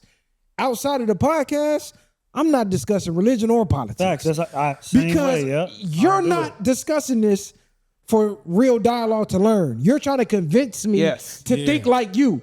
So I'll just be like, I'll listen to a whole monologue. Oh yeah, for sure, that's cool. Oh damn, that's crazy. That's all you getting out of me. Or they want to know what your take is, so they can put you in their social totem pole. Oh, is he a Republican? If he is, and I'm a Republican, then he up here with me. If I find out he's a liberal and I'm a Republican, then I'm gonna view him as lower than me in the social status. That's what a lot of times people do too. They want to know if you're Christian or Muslim. Oh, if I'm Christian and you Muslim, I'm gonna put you here. Get that bush, that zodiac sign. You know what I mean? Or that. Yeah, here it is. That shit be bullshit. That's the biggest thing. But correct the wise man, he becomes wiser. Correct the idiot, and he'll hate you for it. What about this though? Bars. Hey, a wise man wasn't born wise. He was a young fool at first. He had to learn to become wise. Or them young fools become old fools. Well, True too. Listen, speaking of old, they say you can't teach an old dog new tricks, but you can't teach a dumb dog nothing. Hey, but Kylie, speaking of fools and stuff like that, what about that fool who's messing with the little young girl that came up, you know what I'm saying, unalive in the Tesla? Yeah, David. So if you guys don't know, David is in custody with the LAPD for the alleged unaliving of Celeste Rivera's. She was 14 years old, about to be 15. He, I believe, is 21. They met when she was 11 and he was 17 or something like that. Over the course of a few years. Yeah, over the course of a few years, they sparked up a relationship online. He started to, see her romantically, intimately. She would run away from home often. She was reported missing multiple times. She would come home for a little while, leave, etc. It got to the point where the police actually intervened, and when they did, they told him, I don't know if you know, but she's 13 at the time. That's what they told him. And when they did that, he went and paid somebody in Lake Elsinore, a student, $1,000 to give a phone to her so he could contact her. During this 2 years, he took her to Texas, London, Los Angeles, and a couple other places even to meet his family. So he's been parading this 14-year-old girl around for the last 2 to 3 years, right? Comes to the point where they start to be on social media together, on streams, etc. And people in the chat start to say, hey, you're on the Epstein files, you're cooked, you're going to be canceled, etc. She says something to the extent of, you know, would people be okay if they knew you were touching on little kids or something? They end the live. From that point, he gets caught messing around with other women, of course, and she threatens to expose him for messing around with underage, with her being underage. At that point, he invites her back to his house, unalives her, chops her up, puts her in his Tesla, parks his Tesla, gets on a plane, goes on tour, takes off, goes viral, and then this shit happens. This the crazy part. This the evidence they got on him. He allegedly had online purchases of a chainsaw, body bags, and cleaning supplies under a fake name. So he put a fake Amazon account, I believe, but the dumbass didn't know it's still under your IP address. Yeah. So he made a fake account, but the IP address is attached to the fake account. So this nigga is dumb as hell. He claims the victim, no, they had DNA and blood allegedly connected to the victim. His Tesla, it's open and shut case, allegedly. He's the fucking idiot. He's a PDF file. He made songs about her. He talked about it in interviews. Like, dude is one of those, like the Zodiac killers, but just dumb. Meaning he wanted to leave clues, and he thought he was gonna get away with it on some King Von shit. Like when Von got on Jakira Barnes, KI documentary, and talked about how he was in love with her the whole time. Come to find out, Von the one who popped her ass. Yeah, right. So he was trying to be on some Von shit low key and troll live, but his dumb ass left an open and shut case full of evidence. He's a part of that new emo dark anime kid that, you know, which has always been around, but it's very more prominent now, especially in the black community. That's becoming more of a thing where you had these kids who are all emo and depressed. And I believe he definitely did.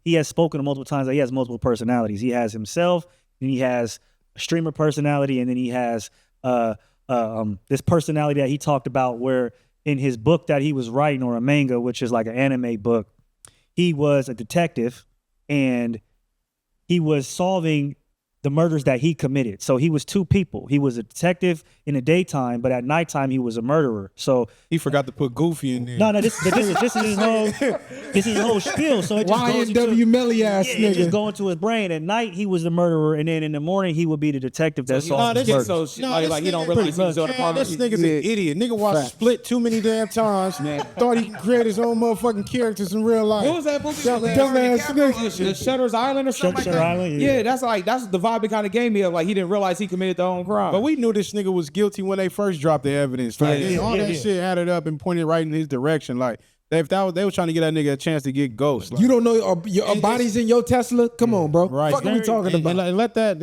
I can't even say. It's just, we see wild shit every day.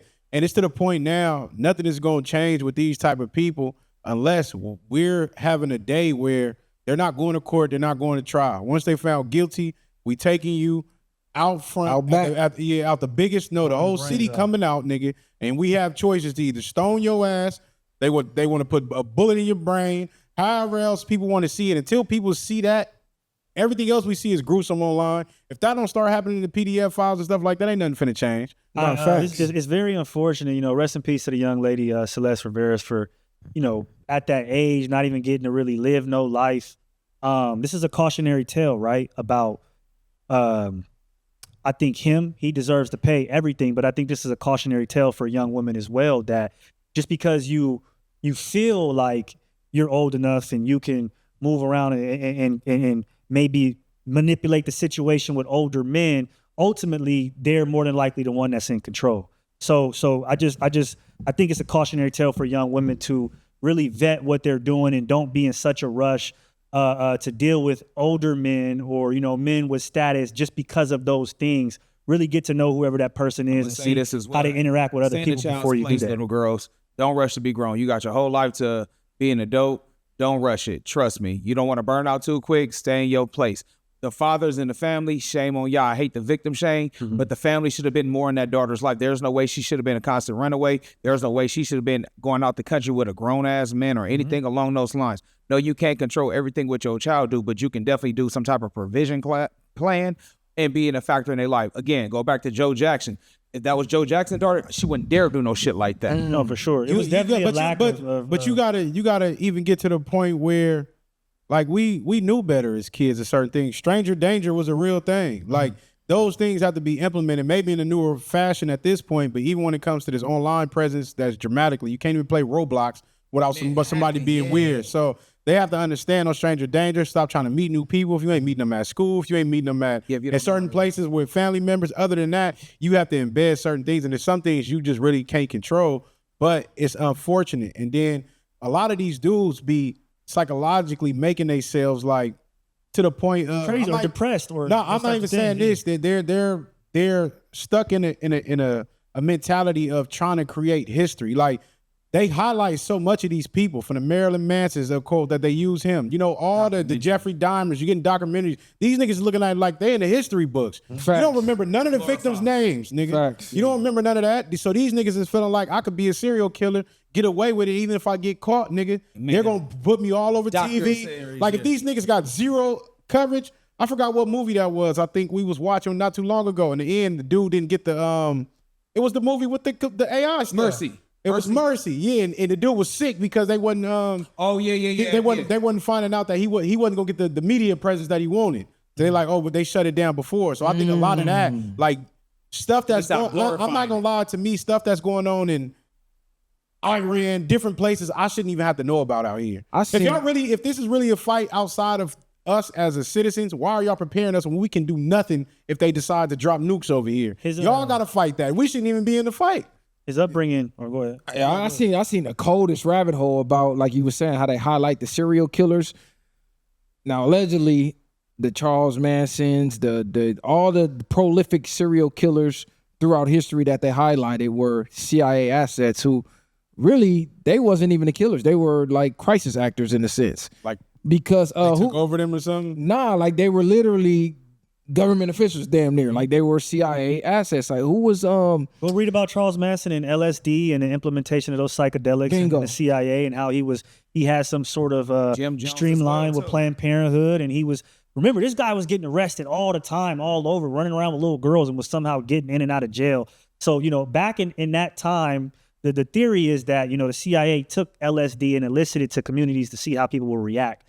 They were obviously giving it to certain people to see what they would do, and then also using it for whatever, because, you know, they have like remote viewing and they use certain things, for instance, to tap into a higher power, whereas in us being more lower vibrational, not everybody, but for the majority might use the LSD for just pleasure, where they might be trying to see something different, and so that's why they're giving it to tap into other things. But of course, the general public isn't aware of that. So go listen to Charles Manson's interviews. Yeah. This nigga borderline genius, bro. He was. I'm talking about the type of shit we talking about on this podcast. You would never expect a serial killer to be talking about the way they painted Charles Manson to be.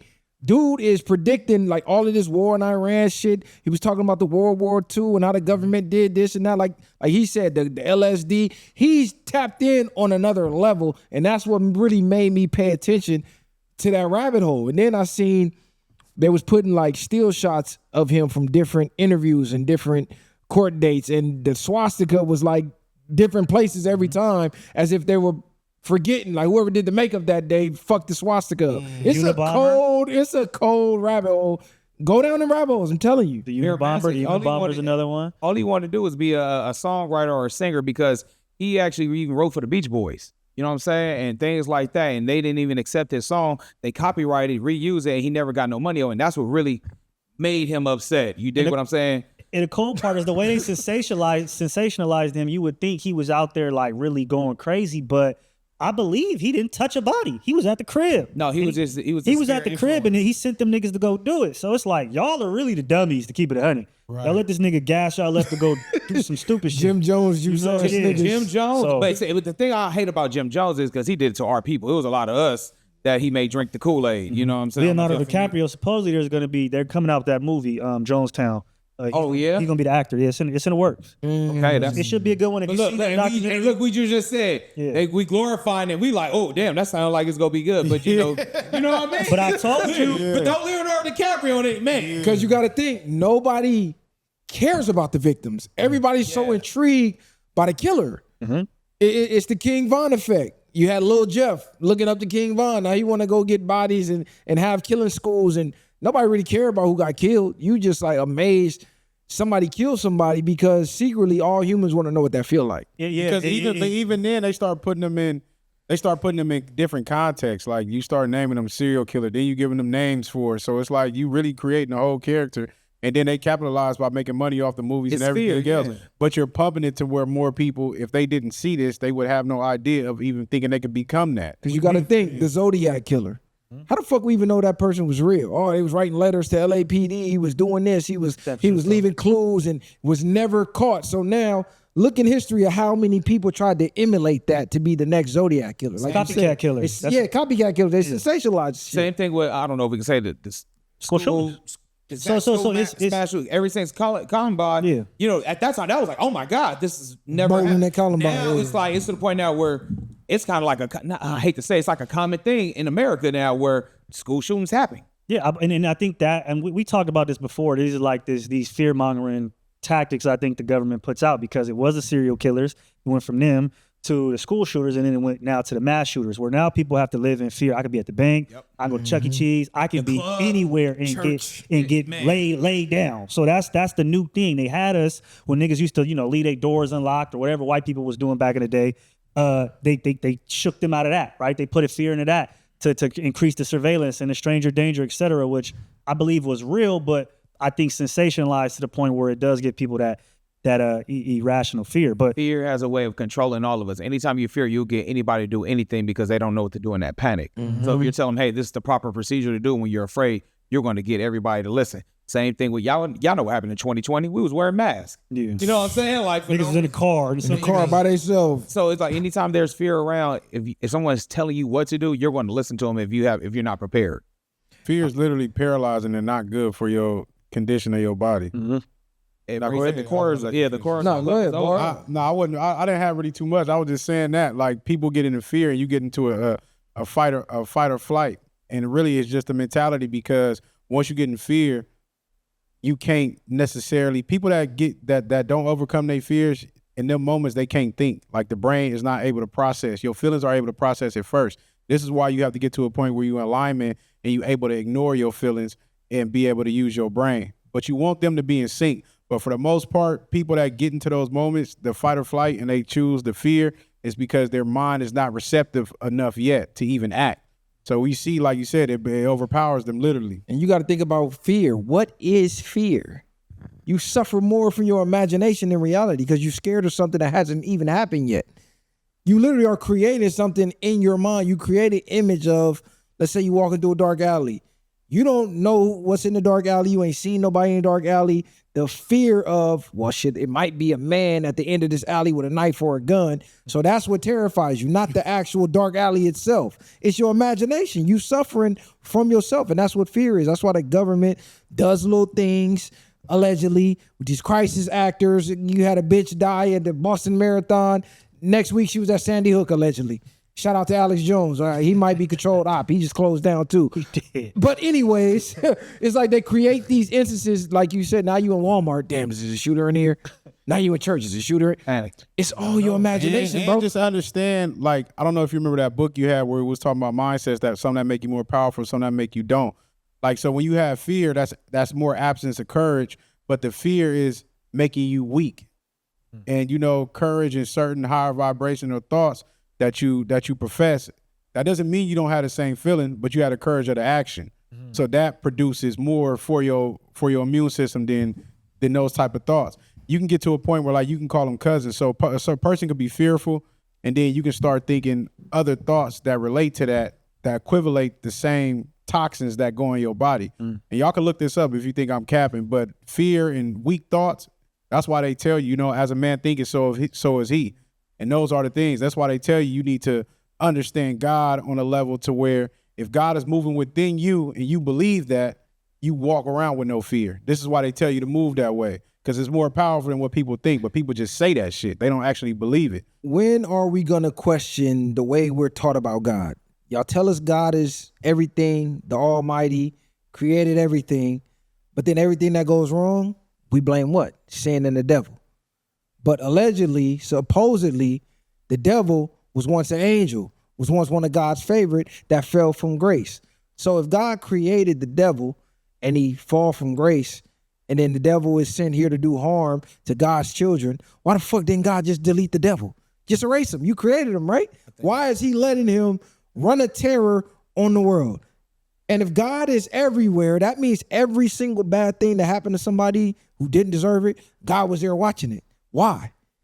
If you as children, I just don't understand how we go for that shit. Oh, it was Satan. It was Satan. If it was Satan, it was also God because he watched it happen. So is God Satan? Is Satan God? Is God the Almighty or Satan the Almighty? Which one is it? If God is more powerful than Satan, then why does Satan look like he runs the world? And I know you're, oh man, it's the worldly world. It's the flesh. God's afterlife. I ain't hearing that shit, bro. Ain't none of y'all died and came back. God ain't talked to none of y'all. I get tired of seeing y'all in the comments. God told us this and that. No, you had a book they had a council of people who had all the books that was in the Bible. The apostles. They said, that's good for control. No, we don't want them. Now they know how to manifest, control their reality and shit like that. Take that out. Oh, no, talk about the Nephilims and the giants and the book of Enoch. Take that out. Oh, yeah, right here. Yeah, this going to keep them in fear. So they chose strategically what books to leave in the Bible, gave you that, and you just believe it. You don't even care what's in the other books. This is why I don't argue with religious people. Oh, man, God said take the books out. Did God tell you that? Or did the men who canonized the Bible tell you that? Like, really, y'all just, I'll be overshitting. This is why I just say, you know what? You got it. Got it. You do got it, but I really do firmly believe that God is everything. God is everything that we see. You know what I mean? Everything has a vibration, has a conscious, and not a conscious. God is everything in a collective. I just look at it like this. It's universal laws, and you have to understand them universal laws to understand everything is cause and effect. But at the same time, if you don't believe in yourself, you don't believe in God. That's why he tells you so much throughout the Bible, know thyself. You have to know yourself to know God. People that say they have faith and they have religion, they do that, and they don't believe in themselves fully, they don't fully believe in God. Because if you believe you praying to God and he's trying to make things work out in your favor, that is one of the strongest points that he does. So me, I look at it more from a consciousness standpoint. We look at it, everything as literal, but you're not taking those parables or nothing out that book and you trying to really believe in the monsters and the goblins and stuff like that, where it's more so like mind, body, and soul. It's more consciously. And how do God necessarily, how can I say, experience himself? It's only one substance. We all go back to that same substance once you leave this plane. Like we said, it's other dimensions, it's other things. So I don't think it'll ever be a point where you could figure out everything like about God. Nobody knows everything about it because he's omnipotent, omniscient. You know what I mean? He's omnipresent. Everywhere. He's everywhere. He's everything at once. And so you can never go into those depths. I was gonna just say kind of what he kind of just said, touch on where if something bad happened, it was God there. The thing that could have been bad could have been the devil in somebody, because the God in you is with the God you see. We only see God present of other human beings, of acts of kindness and things like that. That's why he gives us a free will. I don't think, like you said, I don't think everything is meant to be taken as literally, because some people out there who wants to do evil, who wants to do well, to serve that type of God. And again, the God can be defined as too many different things. It can be Satan. It can be whatever religion you choose to go down. I'm not even trying to like make it a religious thing. I'm more so saying about good and evil. And what people typically define evil is worshiping the underworld, Satan, and things like that. And what people define as good is helping mankind or doing better for someone, or lending a hand out. So that's what I'm basically saying about seeing the God in you is basically trying to do better to help mankind. But what if I have a mindset where there is no good or bad? I just see shit just what it is. Like I don't. And that's fine. If I see things without a judgment, imagine even certain things like you can get to a point, right, where you say you sitting with yourself. A lot of people can't be alone. We know this for a fact. But the people that be alone, they can do the most inner work within themselves. A lot of things that happen to you is a reflection of your life or a mirror putting up to yourself. So now if you observe the thoughts like we talk about instead of judging the thoughts, what different outlook would you have? Do you think your experiences would be different? Because now you're not putting a judgment on it. You don't necessarily just go judge the tree like that shit ugly as hell. You might put some judgments, but for the most part, you see a tree as it is. You see this table as it is, But once you judge it, I think that's where a lot of things be conflicted. And we are not able to see reality for what it is based off of our mental activity 24/7. Yeah, because my question is, people say God's good, devil's bad. Okay, what's the parameters of what's good and what's bad? What's good, what's evil? What's the parameters and what makes it that parameter? What makes that good? What makes that bad? What makes adultery bad? And what makes monogamy good? Where did you even get them parameters from? Well, it's not necessarily all that, bro. It's people in the Bible that have multiple wives. So that's where it just all depends on, because let's just be real. Even as a kid, Father Abraham had many sons. He had multiple wives. You dig what I'm saying? And things like that. You had people who have multiple wives. So I don't necessarily think it's always about the marriage or monogamy or things like that, because that can be subjective as well. Because again, if you are married to someone and that person dies, are you not able to marry no one else? Because you are supposed to be married to somebody, death do us part, right? Even in death, you're still married to that person. But now you can move on and everybody think that's A-okay because she's physically or he physically is not there. It's just too many holes in this book, in these religions, for people to be following them gun-ho the way that they do. You're literally purposely ignoring it. That's just it. Are they really even you're following just it, though? ignoring it, and you're picking out what you want to believe in, and the rest is cope. It's like if you talk to a Trumper right now. Well, Trump made all these promises about the economy. Where's the Doge check?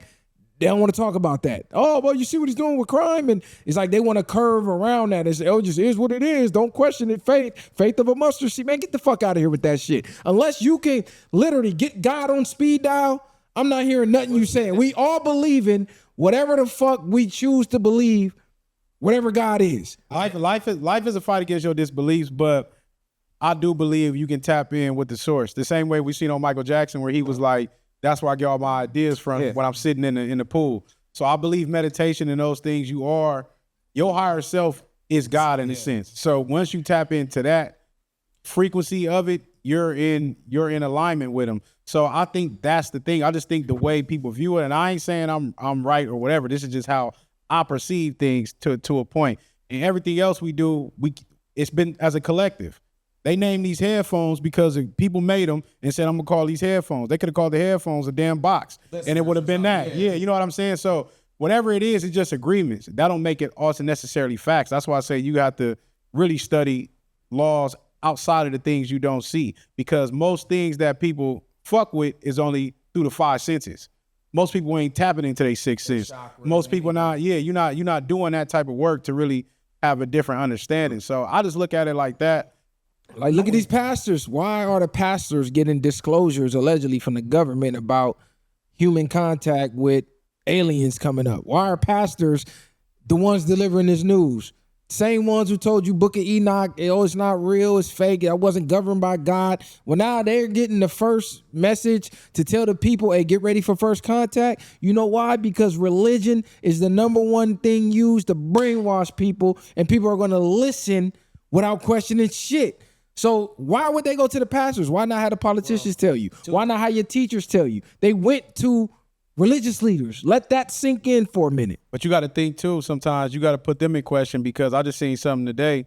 I'm in traffic. I'm like, so sometimes I try to practice an attitude of gratitude. So when I see certain things, I try to like practice being grateful, and stuff like that. So I seen something. I'm like, first I looked at it like it said a college to become college Christ or something like that. I'm like, why would they have a college? And they got all these churches out here to become, I guess, a pastor and everything else. I understand it. It's a business. Theology, So they have people, exactly, but they have people that go in those spaces to learn. At what point do you master everything? Like, you can just say you're a master. Like, you can't tell me you master something that you can't even fully explain. You can't even tell me 100% how this world works. You cannot tell me you master in your word is everything in law, because you can go do your own studies and find something else or tap into something different that somebody else might not have been exposed to. Based off of just through trauma, just based off of life experiences, you might be more in depth than this pastor that just went and learned all these phrases and everything else. That's what I'm saying. A lot of these people ain't even really practicing. They know it's a business. And then what they get a lot of funding from what? Free tax write-off stuff, right? Tax-free money. Yeah, that's what I mean. Yeah, exactly. That's what I mean. It's tax-free money, and they're just playing that game. They don't care about what they preaching. Plus, and also too, what politicians is, they bless them. This is just like the kind of the corrupt side. If they're blessed certain leaders, they know they get the congregation to endorse certain political parties or political candidates. That right there is a whole congregation of votes for this person, because God had told me to. Yeah, you laughing? I'm dead ass serious. I know, because they be dead. That's all they gotta say. That's all I'm trying to That's say. all they gotta I'm say. not trying to mock nobody, but I've seen it where, hey, God said we gotta vote for this man or vote for this woman. Let me go holler at God, man. Let me see what he's talking about. And that's all they got to do. Once you start doing that, and it's like, okay, you know, they start churching out. Churching out is crazy. I thought you was finna hit the what's the bitch ass nigga. Hey, but I want that before we kind of move on, because I want to actually, I was talking about fear. I was going to ask you, do you think phobias are created once you experience that's something that the phobia come, or you can have a phobia before you have experienced the fear of it? I think a phobia before. My daughter's sure. deadly afraid of birds since she's been born, and I don't even know why. So my assumption, in her afterlife, something happened with her and birds. It carried on to this life, because there was no reason for her to be afraid of birds. Do you feel like a phobia can come after something that has directly happened to you? I think all phobias come before, because I don't think it's like people be like you arachnophobia. You scared of spiders? Why? I think a phobia can come before and after. I think sometimes, because some things it just make my nose itch. Like if I see a certain image, like what? I can't really explain. I have to find it. Like maggots. No, maggots disgusting. Maggots make my nose sure. itch. But remember we used to them drinks with the eyeballs in it. Yup. You know what I'm talking about. And my daughter loved them. I hate them motherfuckers. I didn't even know they still sold the what they called. You know, Gen Z love this shit. Thinking about it, Mega Man, that's what I'm saying. They got the little white balls in the drinks, nigga. You know what I'm talking about. Can come like. Nigga, I used to hate, nigga, we used to be outside as kids. Nigga, you know, sometimes you might be headed to the house about 5:30, whole street full of gnats. Oh, yeah. I flipped out here, crash here, doing that. You was speeding through the middle of the street. I'm wheeling and all type of shit. Whole gnats just hit you. Right in that nigga face. But it's just like, it just make me itch. It wasn't necessarily a fear of them. It's just like, I just hate to see them, because you see them they're doing like this. Yeah. I had it wasn't necessarily a phobia. I just had a disdain for like addicts, like crackheads or like homeless people, because they were like filthy and nasty to me. You know what I'm saying? Like walking home, and you know, they used to kind of be out, they might own some zombie type shit. So I was like low key just kind of like didn't want touching me or being around me, or just that smell. One of them asked to blow you. The only reason I really brought that topic up, because I really had to think about religion. And most religious people, they get off on memorizing the stories of the Bible. Oh, do you know about what happened with this person or with that person? And then they go into the story, right? But what use does that do for your life? You're just memorizing stories at that point. Now, if you're taking the game from the Bible, like, 'cause the Bible does have game. All religion has game that you can utilize and use to be successful in life. But other than that, you just memorizing fucking stories. What good is that? And I'm gonna get off that, because I really want to talk about these hip hop power rankings before we leave. Let's do it. You know what I'm saying? Because I can go on that shit forever. And religious people, they gonna want to unalive a nigga. Keep the faith though, man. Keep the faith. Okay, so where are we at in hip hop? And is this a reflection of where hip hop is headed? So Complex put out the most powerful names in hip hop media right now. And I'm only go through the top 10. It's like a list of, I think, the top 50 or 25. Well, number 1 was DJ Academics. And this is super ironic, because number 2 was Joe Budden. And we gonna get to that. Number 3, I thought he was 10. Number 3 is DJ Vlad. Number 4 is Jadakiss and Fat Joe. Number 5 is Charlemagne the God. Number 6 is somebody I never heard of in my life, Anthony Fatoni, and allegedly he got some racist shit going on online. Number 7, Rory and Mal. Number 8, Caruco, the big Twitter Drake poster, presence, the Drake poster. 9 was Ebro. 10 was Playboy Max. They had Cameron at 15. I don't even know how Castanet is in there. They had Gillian Wallow at 18. Them niggas fell all the way down. Trap Lord Ross at 23. Shannon Sharp at 24. Art of Dialogue way down at 27. But what is the basis of this top? What they're saying that this is hip hop's most powerful names in media, so they got the most influence at all. Shannon Sharp on there, but I don't think he has influence. He just acts in interviews, and then I think I think the show though. I know they're going on there, but I don't think he has influence as like his word means anything. He's somebody we're listening to. I think Fat Joe and Jada should be higher on that list. They got Neon at 19. How is Neon an influential voice in hip hop? This is why I'm questioning this list. One is complex. No, that's 2, what's the irony of Joe Budden ushered in DJ Academics, schooling him at Complex, and now DJ Academics is placed over Joe Budden. And if you've been watching the media, Joe just called Academics out and said, man, we got some type of smoke or something. Every time you mention my name, you putting the extra little spice on top of that. he was saying Joe can't fuck with him. Half of this list, these ain't even hip hop people. You see 21. So I think the thing is, and I think those are the top hip hop media people in black culture. I think that's what they should have changed it to, or to black pop culture maybe, because it's not necessarily hip hop, because it's not a hip hop music focus. But I do also think that hip hop is not just music. I think it's culture, it's dance, it's fashion. But none of that is going on. None of them niggas on that list. I know, but it's a reflection of what we've allowed in our culture, because none of them are really specializing in that. Now to me, it's a popularity game, because nobody should be over Fat Joe and Jada. Nobody should be over Cameron and them if they're speaking hip hop when it comes to them living. But they not even speaking. No, speaking hip hop. I'm not saying, but Fat Joe and Jada always talks about hip hop, and they bring hip hop artists. What I mean is, if you're going to use these platforms, you use the DJ Academics. Yeah, he's involved on all the messy shit of the hip hop people, but he's not. What reference is he really giving to people that he praising besides Drake? I don't follow the nigga enough anyway. But all them people on that list that they named, I really don't see them. I can't say they're not part of hip hop culture, but I don't see them why they have that much power in it. And we can say that it's just different because people go to Academics for the interviews. People go send him different things. More so is messy drama shit. It's never about music to me.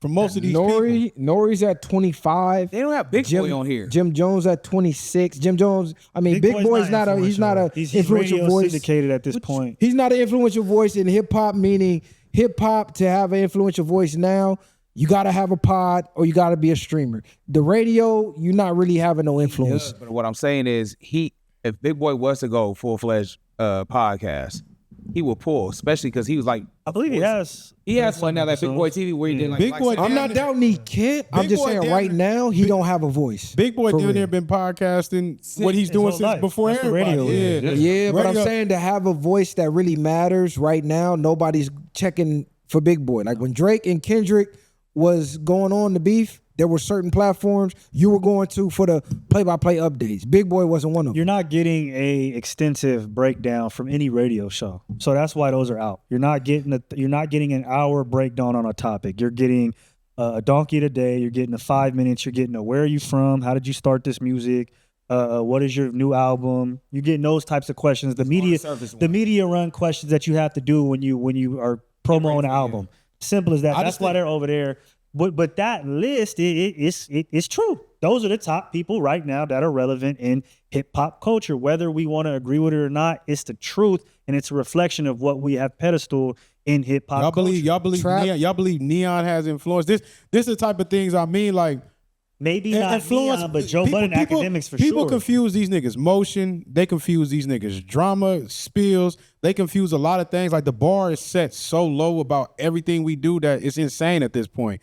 Like to say all these people that's in hip hop, that speak on hip hop and that cherish the genre, that's like an NBA player. Like even though Stephen A is a prominent person now, but I'm gonna listen to a Carmelo Anthony. I'm gonna listen to all these other basketball players before I choose to engage and get the mindset from it. Like if Kobe came out and when he speaks, or Tom Brady, yeah, I'd rather hear that than these niggas that ain't never played the game. Perfect example though, because even those like you took hooping for example, you got people like Jeff Teague and B Hen and all them. While they give you some hoops, it's a lot of messy jokes and other shit that don't got nothing to do with it. So I think, so I think like cool. Even them though, you go. Yeah, I wouldn't put them over like a Stephen all A. the smoke is like they're not giving you. This is interviews, so it's like the same people that were once in the game, they have to get with the program. So Kobe, when he came out with and I forget what it was called, but like basketball science. He was breaking down. Where he's breaking down the game.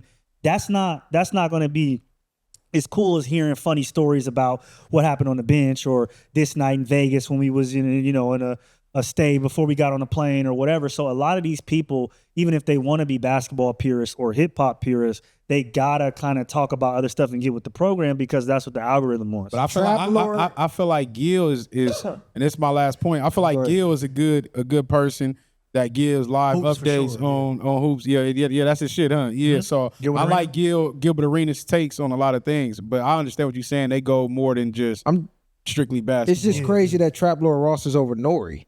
I think about it. Trap Lord Ross is over Drink Champs. Granted, they didn't damn near interviewed everybody you can interview on Drink Champs, and they haven't been going as viral as they used to. But Trap Lord Ross ain't necessarily just covering hip hop. For the most part, he's doing documentaries on the drill culture and whatever crimes are going on in hip hop. When we're breaking down music, he ain't really breaking down no music. You're right, but I like now a girl better than them. What's her name? Gina Views and DJ Head, they on there. They way down the list. But if you take Trap Lord Ross, for instance, right? I don't think he's hip hop, but if we're talking about like media, he's doing a better job than Nori. Have you watched the Drink Champs interview? For real? Like, try to sit through that. He's getting drunk.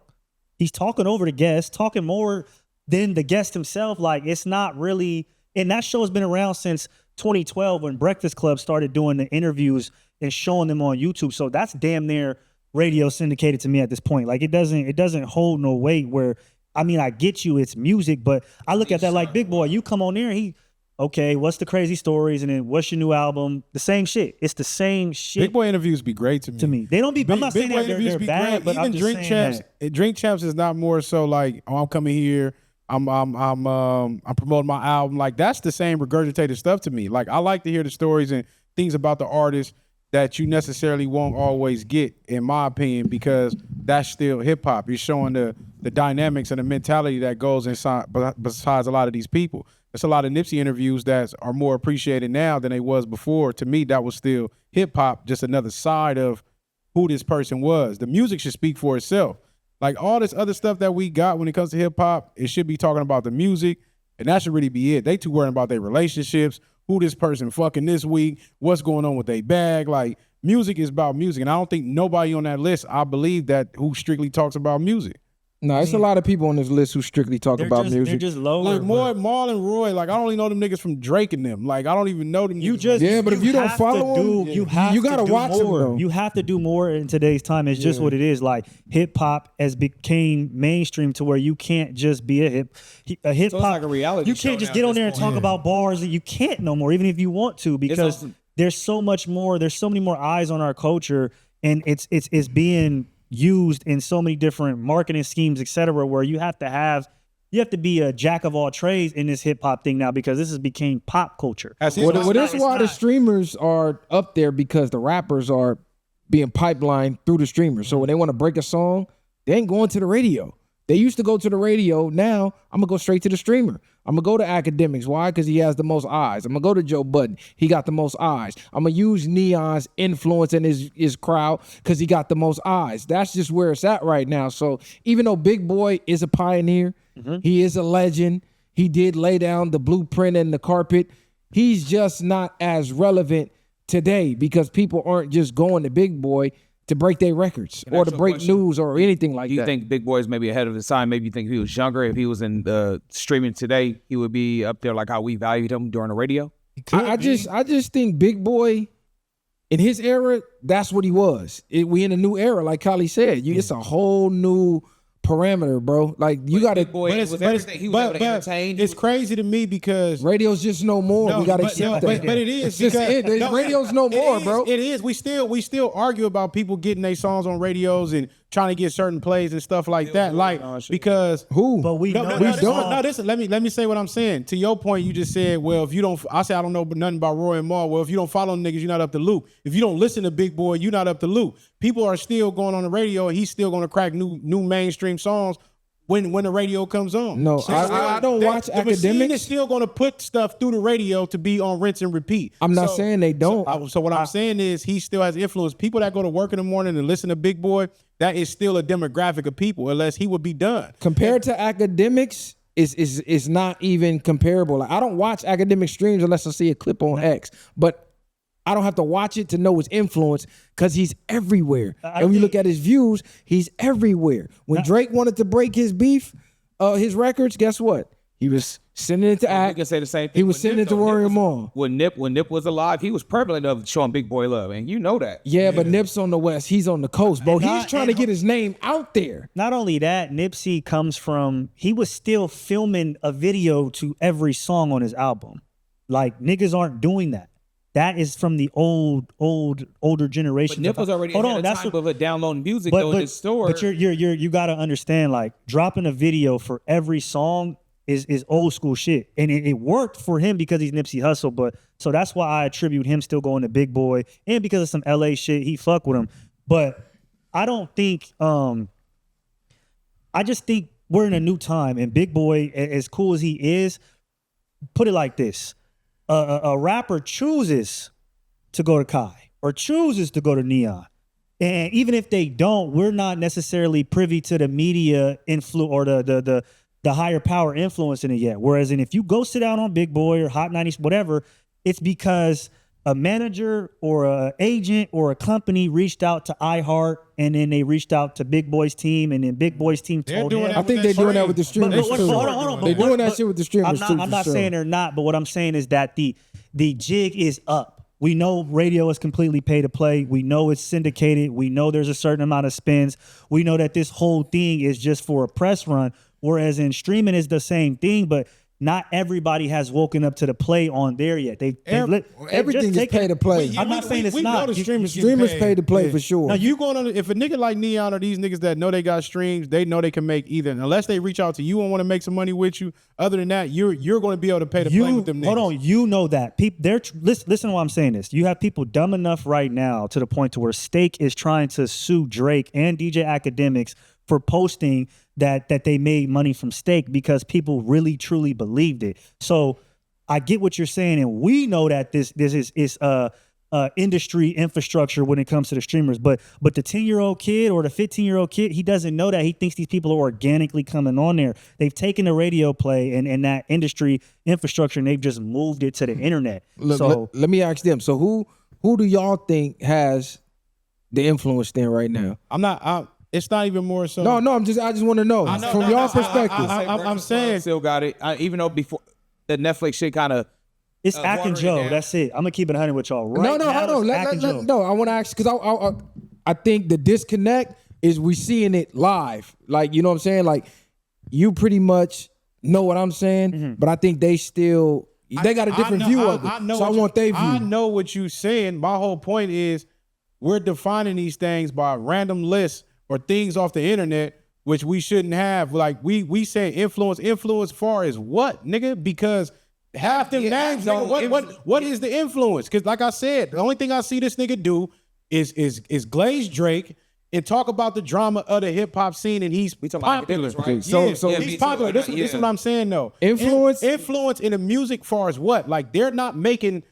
Unless He's it's not Drake, bringing niggas up on underground new rappers and artists. shit. You're not breaking new artists to me. You're not doing certain things. This is the disconnect you're having. It's not about the So music. I'm asking, what is influence? Hold on. Influencing your everyday thoughts. That's not to you or you or Bro, you. no, because y'all Explain to me two. how he's influencing. I'm trying to people. tell y'all two don't watch it first of all. So not like that, but y'all two are out of the loop in that world because you're not tapped into the internet the way the way that the kids are. They have cult-like So tones. we are all kind of disconnected from that world because we don't live on the internet like the kids. So his influence is he has the audience. So when he go up there and go on his drunk rants, people start to run with them motherfucking narratives. And then Joe Budden, he get on there, he does his rant. They going with those narratives. Big Boy can go on the radio right now. Talk to you blue in the face. We might not even hear it. He's not gonna even do that. He's not even gonna give his real opinion. Maybe Messiah, I'm probably misquoting you on this right now, but them niggas is bitch made ass niggas, bro. Like nobody respect Act from my perspective. I understand he got the numbers, he got the influence, but when I think of influence artists, I'm thinking of breaking new records or, hey man, this is a hot new song. Y'all check this out. We got so-and-so coming on and like. That's not music no more. Hold on. Time out. But that is what they're doing. We just seen Lil TJ atting every streamer that he knows to help break his record. Saying, man, I helped y'all when I was up. I was coming on y'all streams, getting y'all cracking. Y'all can't review my songs because that's more important right now for an artist than getting a spin on the radio. I know more about DJ Academics with the drama than I know more about him breaking this. To me, this list shows my opinion, as far as like the Chicago drill scene. Like that's what I know him more for, of him explaining. Even outside of him, right now, I know y'all can't name 5 people that was on that list after just reading it. Both of you niggas. Joe Budden, Lori Moore, Gina Views. She wasn't on there, but that Caruco, top 10. Caruco, Anthony Fontaine. He does multiple album reviews. Caruco, I know a lot of he names did on he did the Drake shit, all through the Drake shit. Jada Kiss, they got their shit. Jim Jones Black got their Boy shit. Max. Black Boy, they were number 4, I believe. Number Black 4. Boy Max. So I mean, I know Jada and Joe. Gilly Wallow. I said Jada was cool. Nadeska, Nardwar. Nadeska, Nardwar. Those are all of them. The Art of Dialogue. Gilly and Wallow, but you said the top 10. We're talking about top 10 right here. And I said the top 10. I gave you 5 or 6 of them right there. I know. And I sat here and said, how is Jada and them not above? I respect the niggas that do music more than y'all said no. These niggas are more influential and they don't even talk about music. Because I know. I'm trying to argue. And that's the disconnect This is my point. But y'all just named Jadakiss is number 4, but then y'all just sat here and said that they platforms ain't only strictly music. That's what I said. Hold on, this is the disconnect. I'm not going off who I respect more. You said he's top 4. I'm not saying he's not. I'm saying he does not have more influence right now than a DJ Academics or a Jadakiss. They just don't. They don't have the reach and they don't have the influence. I'm not talking about Big Boy. I'm talking about Jada and Joe. They don't have more reach than Academics. Academics don't have a reach more than Jadakiss. No, I said Academics has probably the most reach. And I understand that. But I'm saying it's not who I respect. It's not who I like. That out of top 10. But what are y'all considering? Y'all still haven't broke down. Okay, what do you consider influence? Let me experience. What are they influencing? They're just how he says. So if Academics, no, we're not. Not you. Bro, no. Y'all are just disconnected because y'all not tapped in. Let me say something. Okay, I'm saying Academics beat riding Academics because of the name. It's Put it not like really like what he. It's not the name, bro. He just got the eyes. The problem we're having here is that I said hip hop culture, what it was, is not what it is anymore. So y'all's perception of what hip hop culture is supposed to be is not what it is now. Just answer the question. Hold on. The question is, if Academics gets on a stream tonight and creates a narrative about whatever it is, The whole game running with you're that. going to go on YouTube. That's just like loving hip hop, bro. So maybe Bro. It's just And that's all I'm telling you. Wait. That's cool. Influence is that. That's what influence is. What is influence to you? If you're able to influence is somebody's actions, somebody's thoughts, somebody's words, somebody's feelings. This is what influences is. So hold on, pause. If I'm Academics and I say fuck Megan Thee Stallion or whatever, Megan did this, most people, he has so much influence. Do you know that they will not go to another source?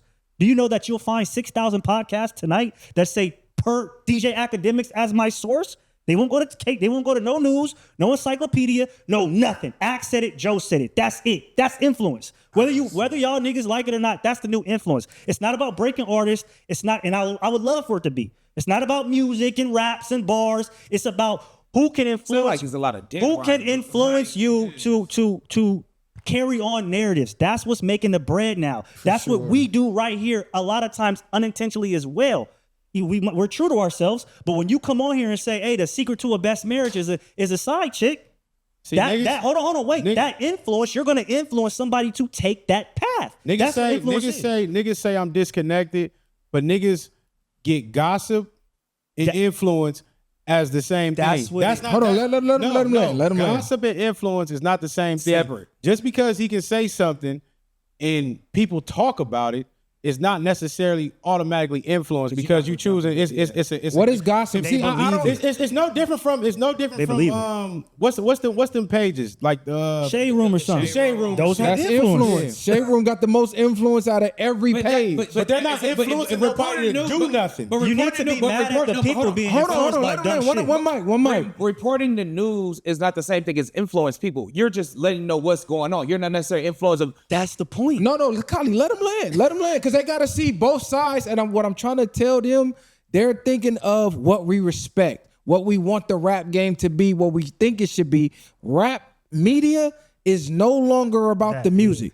Nobody's tuning in to nobody's stream to hear about the Why are we music. even talking about rap music then? We're just talking about just two niggas. Well, no, what I'm saying is, because rap culture at this point is dead. Like at this point, this shit is like nigga. bro, you got to think podcasting is TV now. So I want to hear the story surrounding the artist that I like when I turn on the pod more than I want to hear But I'd about rather hear the that new from song. an artist who's out there doing it, like a Jada, like a Joe, because they're all rappers. I don't want to hear that shit from an academic. And And he never been there. I get you. I don't either, but it's a bunch of people. And that's do. where these niggas fail to realize, because these niggas allow things that's going on to say that it's something else now. No, this is what it needs, a new motherfucking name about what you call it.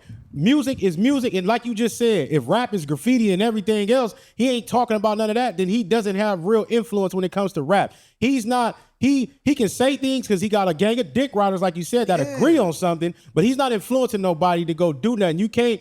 He's not influenced. He did all that shit for Drake, and Kendrick still came out successful. All the hate he brought, all the influence he tried to have, didn't do shit when it came to that. His influence is not influential the He way influenced the whole streets of Chicago to go crash out to They get was a name crashing on out his. before him. You're not listening. To get a name on his stream. That was his direct influence to make academics. I want to make the stream. I want to be called the Chirac Wolverine. I want to be called the Chirac Grim Reaper. That is direct influence, whether it was good influence or bad influence. Literally, Clippers are like 50% of the game right now. Yeah. That's how everybody even gets seen. So if you ain't really getting clipped, you really ain't even nothing anyway. Ain't nobody clipping Big Boy from the radio. So will we at a time? Will we say Tony Muhammad or Tony, for sure. Will we consider them to be hip hop influencers at the time? Because there was time when they were bringing down people for beefs and talking it out with certain things. Remember they did with the West. You could throw them in there. Exactly. What I'm saying is, at some point, bro. I would say no. They got their hand in the street. I would say they have. They can tell. They can get the most important people in hip hop, sit them down, and have a conversation. I agree with that, but I don't think they had influence on rap. Nobody was going to Farrakhan to hear about what's going on in rap. Yeah. They went to Farrakhan because they knew he was respected and he could squash beefs. That's a different type of Isn't that influence. a form of influence? That's though, not to- influence on the that's rap not- yeah, that's game, not- though. yeah. Like He's right. academics. to create peace amongst rappers. That's not influence. I think this is what y'all missing. Where academics get on the stream and he says, such and such song is garbage. Do you know there's hundreds and thousands of people that won't listen to the song?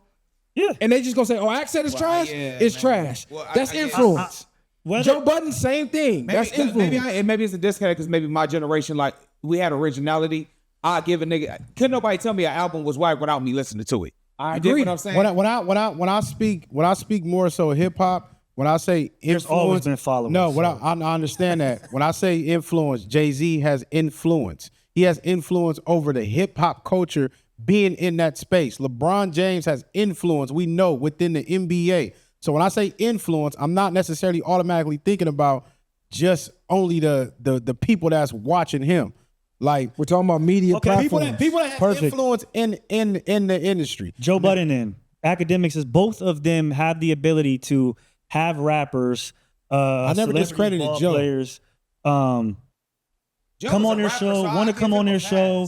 pass. They even will send them messages like, "Yo, you didn't have to do me that bad," or y'all, you just seen the whole DeJean Paul posting about Joe Budden, how niggas are on payroll and all this stuff that allegedly, but they are mad at certain people. Niggas are mad at DeJean Paul because he says certain things and he's influencing a certain thought process about LA rap. And that's on a smaller level. So like when you have the influence like Ack or Joe Budden, what you're speaking on, they do have that because people in the industry will go to them and say this or say that, or can you ease off me because what you say is gonna matter. I'm gonna say this. When they say the influence thing, I'm not speaking on Joe because again, Joe had a hit record. Joe's been in rap groups. He comes from that.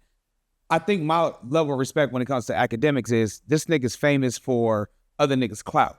He never put no time in being a rapper. I mean, I'm not saying you have to be a rapper to be an influence in the rap game, but it's like, it kind of comes different where someone can tell you they war stories or tell you they're behind the scene when they were out there doing it. So that's why I hate the fact that he's so influential and he's never been in that market as far as being a rapper or even try to rap. The internet crash, you would never see academics with a rapper again. Man. Okay, look, Short, this is where I believe we having a disconnect. You know how we be arguing with women or whatever, debating, and they say my truth, but then your truth doesn't neglect the overall grand scheme of things. Not comparing you to a female. What I'm saying is, you said the way I respect Act. I'm not questioning. I don't respect the nigga because he's not a rap. I'm not questioning your respect, his respect, my respect, or his respect. Let's take our respect out of it. Just the facts of his influence. He has numbers. Regardless if you respect it, that's just what it is. And that's just all I'm saying. And there's nobody bigger than Joe and Ack. But what I'm saying Ack is, can't push no buttons in the music industry. He can't get no nigga water cut off. Only thing he can do is create drama and be messy. That's why. That's not like that. I'm not even arguing that. What I'm saying, influence. I'm not even arguing that. What I'm saying, These niggas is out the loop. That's just all it is. What I'm saying, they out the loop and they stuck in their own ways. Influence like Jay can press buttons on other rappers. He can get things done. That's influence in the industry. He can make things happen. And Russell then fell off. This is crazy work. Since we've seen that. Though. Yeah, but what I'm getting at is that yes, he might has a social media presence, but dog, that's his influence. Okay, but I'm saying I just mean directly on the rapper. Jay-Z is not a social media. He's not a hip hop media platform. Okay, if they cut the internet off, what influence does he have? Nigga, the internet is. I'm asking you if they cut it off. That is the influence right now. If they cut the internet, rap in trouble. Yeah, it don't matter. Rap is in trouble. Rap's dead. Yeah, low key. What are we talking about, nigga? If they cut streaming off right now, where you listening to rap? I'm bumping that. I never listen to none of that shit. I'm saying if they cut streaming platforms off, rap don't exist. Music, a lot of shit don't exist because everything is streaming. DVD, it's internet now. Yeah. Music existed before that, so if they got rid of it, people would find a way. What does it exist today is what we saying is everything is on the internet. So to say if we cut the internet off, that's dumb to say when everything is on the internet. Right, put it like this. All right, put it like this. That means he has no real influence, is what I'm saying. That's not what that means. Yes, it means if they cut the internet off, he has no influence with rappers. Joey can still tap in with other niggas by his influence, real influence, and still be able to meet up. Joe didn't have influence until the internet. It don't matter. When he was a rapper, he had zero influence. It's like if we cut the radio, what influence does Big Boy have? You can't cut the radio because that's not the internet, bro. Radio sound waves. What I'm saying is, if we, by his own logic, no, you can't say logic. The radio is not there. He just gave it to you. Outside the radio, nowhere. He's on the radio. What are you talking about? No, if we in the radio, like he's saying in the internet, where do you hear Big Boy? We won't hear a Big Boy. And that's that's a redundant argument. This is the infrastructure now. This is the infrastructure now. I think what Messiah was trying to say, you can be. We're worshiping some type of influence that he really doesn't have an influence of like. We're not. It doesn't. Hold on, wait. No, let him land. Callie, let him land. His influence. Y'all problem is his influence doesn't look the way y'all want it to. It's not the way. So because of yes, it is. Let him land. Hold on. Let him land. As if he's a nigga, bro. We're not looking at him like that. Why they keep saying that? And we're not just saying that. It's like, God damn, nigga, you gonna fuck around and get a pregnancy test. If you look at the numbers, that's it. Numbers on the screen. I understand the numbers. That's if you look at who the rappers go to, the rappers are going to Neon. That's cool. Before they go to Big Boy. Yeah, bro. Right now. And this is the state we're in. So y'all got. I get it. What the fuck are you eating? Like, nigga, I don't have to like it, love it for it to be happening. But like this, if a nigga can be y'all get too emotionally. It's some shit that's not going on academics, bro. A nigga can make it without going on academics. That ain't even an argument. I'm just saying though, but I just don't want to get this. Yeah, I feel like we're giving this nigga just too much credit. Listen, if I don't like my op, but he out here being a hell of a nigga, we not. No, I'm gonna tip my hat. No, I'ma it's not. say- No, you're not. I'ma say Shut fuck your him. lying ass up. No, you Crack. not. If If he your out here- op is cracking, nigga, you're not about to get that nigga no props. I'm giving him his props, bro. I'm just giving the thinking- real nigga his props no matter who it is. So if Gilly, so I have a question. So hold on. If Gilly alone Hold was on, number one, Kylie. So giving the ops the prop. if you get into We it, giving yes, Hater World props. If- We're giving, come on, bro. they're not cracking. Hey, listen, if your op call you out right now, you catch a fade, and it's a good fade, you gonna be like, bitch ass nigga ain't got no hands. You be like, man, Cug gave me a squabble. Yeah. I'm gonna say, give me I gotta some tip my hat. Fuck I'm Cug. gonna say he got hands, but he's still up. I'm not. You're not gonna gassing say that he a nigga up, bitch? though. I'm not gassing the nigga up. You're not gonna be like, I'm calling bitch it what ass it is, nigga. but I'm not gassing him up though. It ain't gassing. I'm giving props where it's due. That's not giving props. It's telling the truth. It's not giving. It's not giving Y'all props. niggas emotionally invested. I don't It's like not Cuz. emotional I don't investment. respect I'm not Cuz. saying His he- emotion don't matter to me. It don't matter, It's bro. just what it is in y'all today's niggas crazy, time. bro. Is Act number 2? Is Act number 2 on the list? Oh, Joe Butt is number 2 on the list. So who's number 1? Academics. So Academics is number 1. All right, so go ahead, Act. You got it. You number 1, bro, nigga. I the fellas, nigga. You got it. You the best. I'm gonna put an asterisk. thought Hold he on. was saying he- I'm gonna put an I mean, asterisk. no, he's the best. Y'all just said it. No, I'm gonna put an asterisk because Ack and Joe both work for Complex too, though. So All right, that's cute. Work for Complex, you'll be like Joe. listen, and Act, these nigga. niggas stuck on the radio. No, it's not. It's just like We about 15 years removed from the Stuck radio. on nothing. Y'all talking about numbers like they numbers can't be bought too. It can. The radio was bought. The number, yeah, It don't matter. That's my point. So y'all acting like that. What I'm saying is his influence is not as powerful as y'all saying. okay, it is. So then, who should be number 1? I don't care. I didn't. No. I said it's not lit. No. Who should be number one? For one, get this clear. I said the top 10.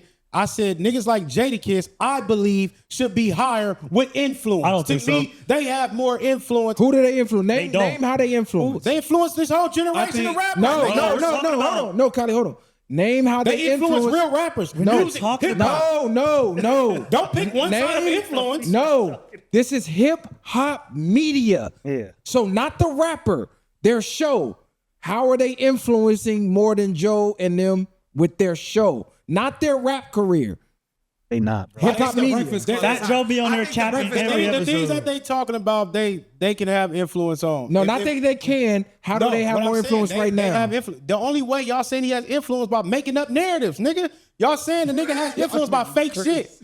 What we're saying is that to have So you're saying influence, if they gonna want to be messy like that, nigga, they can do the same thing. But that thing is, like you said, niggas ain't bitches that's doing. Okay, gay so- shit so- to so- say you got One mic. influence. we have a conversation up here. In that conversation sparks a conversation amongst multiple podcasts. We've done this multiple times. we have What do we call ourselves?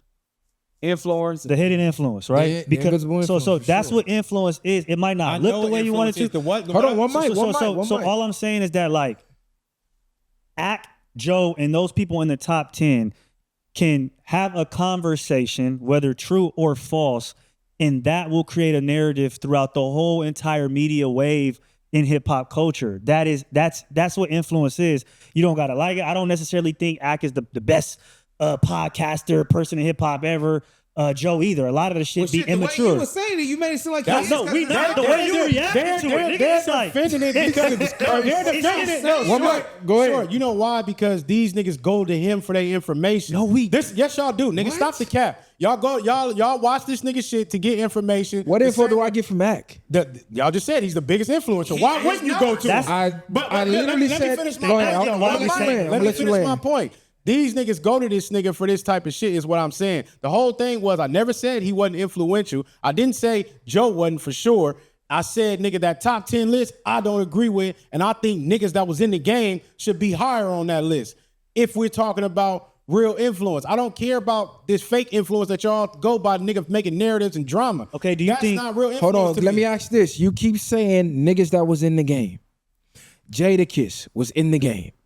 Jadakiss has the least influence on that show. he do, bro. Fat Joe's lies are more why on. we talk Actually, I about. think they contradict each other very well. I think they Sure. complement each other. Fat Joe's lies Joe. are the reason we even talk about that show. Let's remove Fat Joe's stories and his lies. What influence are they having in hip hop fact with the that they- show? So what influence they can have is the fact that people respect the Locks or Jada as an individual rapper, and they want to come on the show and talk about what their stories that, which I just said. People want to hear the backstories, the behind the scenes talk. Name three guests they had. They had game on their shit. They had boxers on their shit. They had not tank. Hip hop. They came to, okay, this is my new album. This is my new single. That's what you Like influence. Like what conversations are happening on their show that the Clippers are clipping, and then we see 10 podcasts talking about it. We see 10 review channels talking about it. Nothing. I take you a step further. Who's more influential? The reaction channel. You think? No. Speaking about basketball, let's look at it. Try to look at it as an analogy. Stephen A. Smith, who's never played a game in his life, or inside the NBA. Which one moves the needle more? They're both on ESPN though, so that's like it's the same shit you said. They're both on Complex. So these are all on the internet. No. Inside the NBA and First Take Inside the NBA is on TNT and is now with Amazon Prime or something. Stephen A. Smith runs his own. Inside the But NBA. Stephen A. actually played basketball at a time in his life. He played Got basketball. like 2 points. Come on, It don't matter. These niggas doing anything. It don't matter. Hold on. No, he played. You got it. Hey, just let him have it, theory. You got it, bro. This nigga saying he played basketball. He did. Share, like, subscribe. These niggas crazy. We talking about a nigga that's been doing something from over damn near 30 years versus a nigga that's been here since 2010. I'm trying to use that Nigga as talking about he influenced Chicago drill. Fuck is we talking about? Influence. Them niggas already killing in Chicago since before I was born. Hey, the point, It didn't go right down, over nigga head. All niggas did was react and do the same Point thing. right over nigga head. Niggas was doing shit and then DMing him, hey, go look at Spot News. That was us. Yeah. That was me. I want to be the next So Tyrone Ross has more Wolverine. influence than Joe and Jada. I didn't say he did. He's not higher than them on the list. I didn't say he did. He's not higher than them on the list. I said he got. I don't even see his influence because them documentaries ain't even hitting no But how more. I don't see his influence? He on the list. He got numbers. That's why we go off the numbers because the numbers, is everything. Trap once had the documentaries locked down. And that Now, shit in played my out. opinion, he's just following whatever Flacco does. But why he don't have influence if he's on the list? I think he has. I don't agree with what he does, but I think that he has some influence. I do. He's able. what influence does- Is Trap able to push the needle right now? No, Not right Why? now. He has influence. He's on there. he's not pushing the needle in hip hop. No. Why?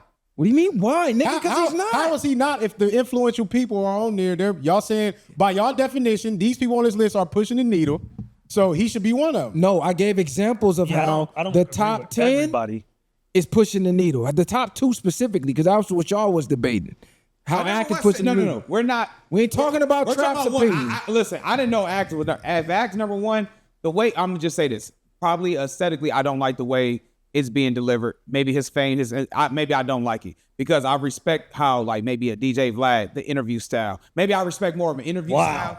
You respect DJ Listen, but Vlad. People call Vlad a culture vulture. Jesus Christ. You see how they can't just let me land? I said I respect. They don't even show up to his interviews. All right, I'm. He not influential. Again, he's very influential. for sure is, But what I'm bro. saying, you're talking about DJ Vlad. I'm talking about the style of interviewing, the way he speaks to someone. I like the interview style. When it comes to hip hop, I'm more so interview style. That's why I say I like someone like Charlamagne because he's going to ask uncomfortable questions. He's going to ask the questions that we want to hear. So tell me about that murder you committed on 5th Street. That's what them niggas. They doing the same shit them niggas is doing. I'm gonna be honest. That's all them I'm gonna niggas be doing? honest. As far as hip hop interviews, Vlad is top 3 most influential. Everybody who does hip hop interviews today, literally framed it behind Vlad. They put they put whoever they're interviewing in a chair, zoom in on them, and they're behind the camera. That's Vlad. Nobody was doing that before Vlad. Exactly. I agree. So Niggas didn't know I what give Vlad him his looked like. influence You on have to that. Google him like, oh, that's who Vlad is. What I'm saying is I respect his get down to his work. I'm not saying what he does is right or not. I can separate the art from the artist. What I'm saying is certain people that's on DJ Vlad, niggas are going to check out, regardless of how you feel about Vlad. That's all I'm saying, bro. You can't deny his influence. It's like every rapper that go to Cosmic Kev and them to do freestyles or LA exactly. Leakers Or and remember stuff back like in the that. day, LA Leakers and it's just Back in the day, Different ass now, niggas. yeah. Back in the day, Y'all back in the day, ass These niggas. These niggas stuck in the time warp, bro. all right, bro. What I'm These saying niggas is stuck this. in the. Hold on, what I said? Music paralysis. These niggas got content paralysis. No, it's not, bro. sure. Listen, bro. It just don't work that Is way no niggas more. going on- is niggas- I don't watch academics. Do niggas go on academics and freestyle? It's not that. Do niggas go on academics? no, they don't. No more nowhere. Nobody They doing that. Nobody does that Yes, they shit. do, man. They was Rappers doing, is still they was doing the freestyling ones with and the shit. mics in Nigga, random LA Leakers places. and them do that. They still currently. Nigga, Bootleg Cab do it and they still current.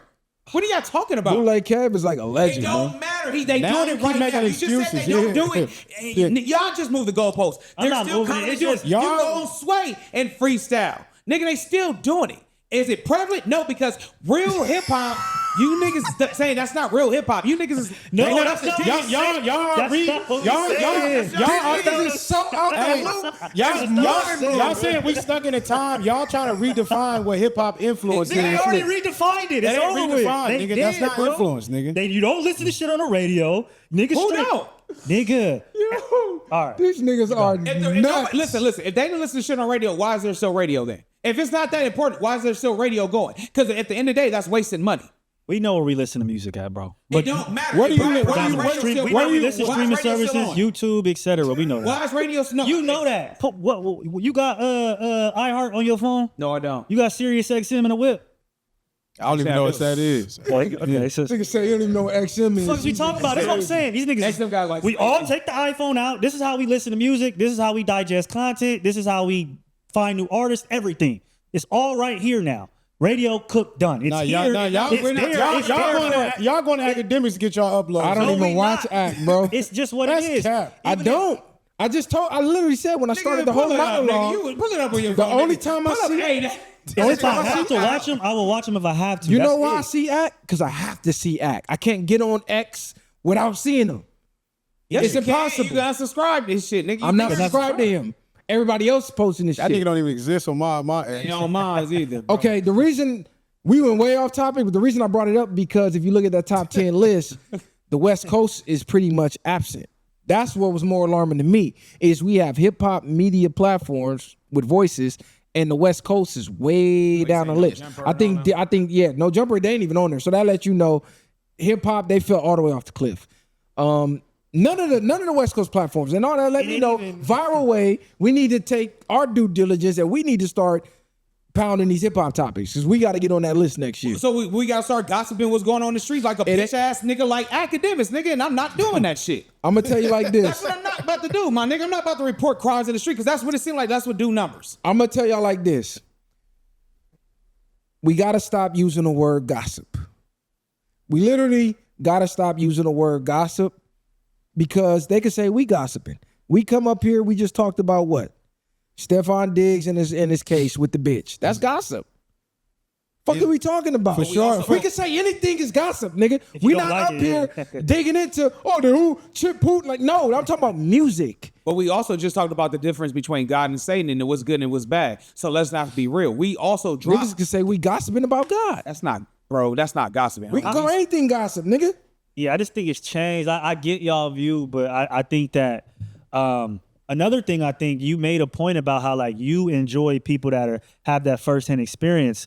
The reason why people like Stephen A. or people like academics and people who haven't necessarily walked in those shoes are able to prosper, I think is because there's more people who haven't done that thing than that have done it, if that makes sense. So We had this debate. you have more people who haven't hooped and just watched it compared to more people who have hooped. So a lot of people can relate to Stephen A. more maybe because just based off the physicality, he's not 6'5", he's not super athletic, etc. He's an average guy, and he's giving takes that Understandable. That's why you know what I mean. Steph Curry. That's why No, Steph but Curry now changed. Stephen A is a different type of I'm just analogy using him as an because of example. how long he's been around ESPN before streaming, before anything Stephen A has But they been hate around. him the same shit we're saying about Ack right now. That I'm trying to make it a parallel. This is what they said and continue to say about Stephen A. right now. But like I said, if What did they say about Stephen A? Because I know Stephen A was standing up for black people when he got fired from ESPN. Had to get his job back. No, I'm just real talk, Stephen A.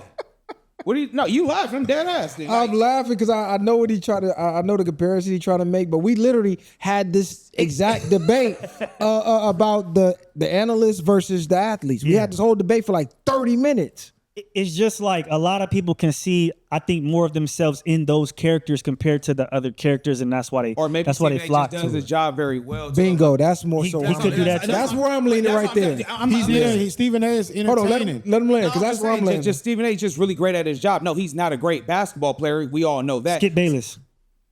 And look where he's at right now. He fell all the way off. Nobody takes Skip serious. After 40 years. I'm not gonna because say the machine was pushing Skip. Let's just be real. Nobody was watching First Take when that shit was cold pizza, if I'm not mistaken. When it was Stephen A. Smith and Skip Bayless. No, Nobody- that shit. Okay. I'm gonna keep it real. I'm gonna keep it It real. was first take. The way That shit was hot, Skip, nigga. the way Skip did Shannon, that's where he fell off. Nigga, Stephen A. is in Skip. Nigga, that was prime time. First 6 take, a.m. first take. TV, That was baby. prime. That Lil was prime. Wayne was on that. First bitch. take, Hold on. with them two, that was a highlight. That was of the show. prime time. We didn't think there was gonna be a first take again. We seen Shannon get up there. We like, we don't know how this. I think that was better than Shannon. It was better. And Skip. It was better. Skip. Like, come on, cuz I don't want to hear that shit, bro. Shout out to Shannon too. But all I'm gonna say so it was is called Cold Pizza in 2003 to 2007. Oh, the name. That's exactly. Oh, yeah, I didn't know that. So Yeah, before it was yeah, first yeah, take, yeah. it was called Cold Pizza. That's what I'm trying to tell y'all. Yeah. That's how long I've been watching this shit. That's what I'm letting y'all know. Yeah. Before y'all say, oh, you think it? That's what it was called. That was the name of the show. No, I just had to let you know. Because no, niggas would. Who name is that? Skip, baby. You're right. I know what you're talking about. But what I'm saying, niggas be saying like they be knowing this shit, but really when you go down the rabbit hole, nigga, nah, you really don't know, huh? You Yeah. just be What does knowing that what's do the about- hottest, what's out latest right now. What does that do about point? Bro? It don't got nothing to do with it. It don't, bro. I'm gonna keep it 100 with you.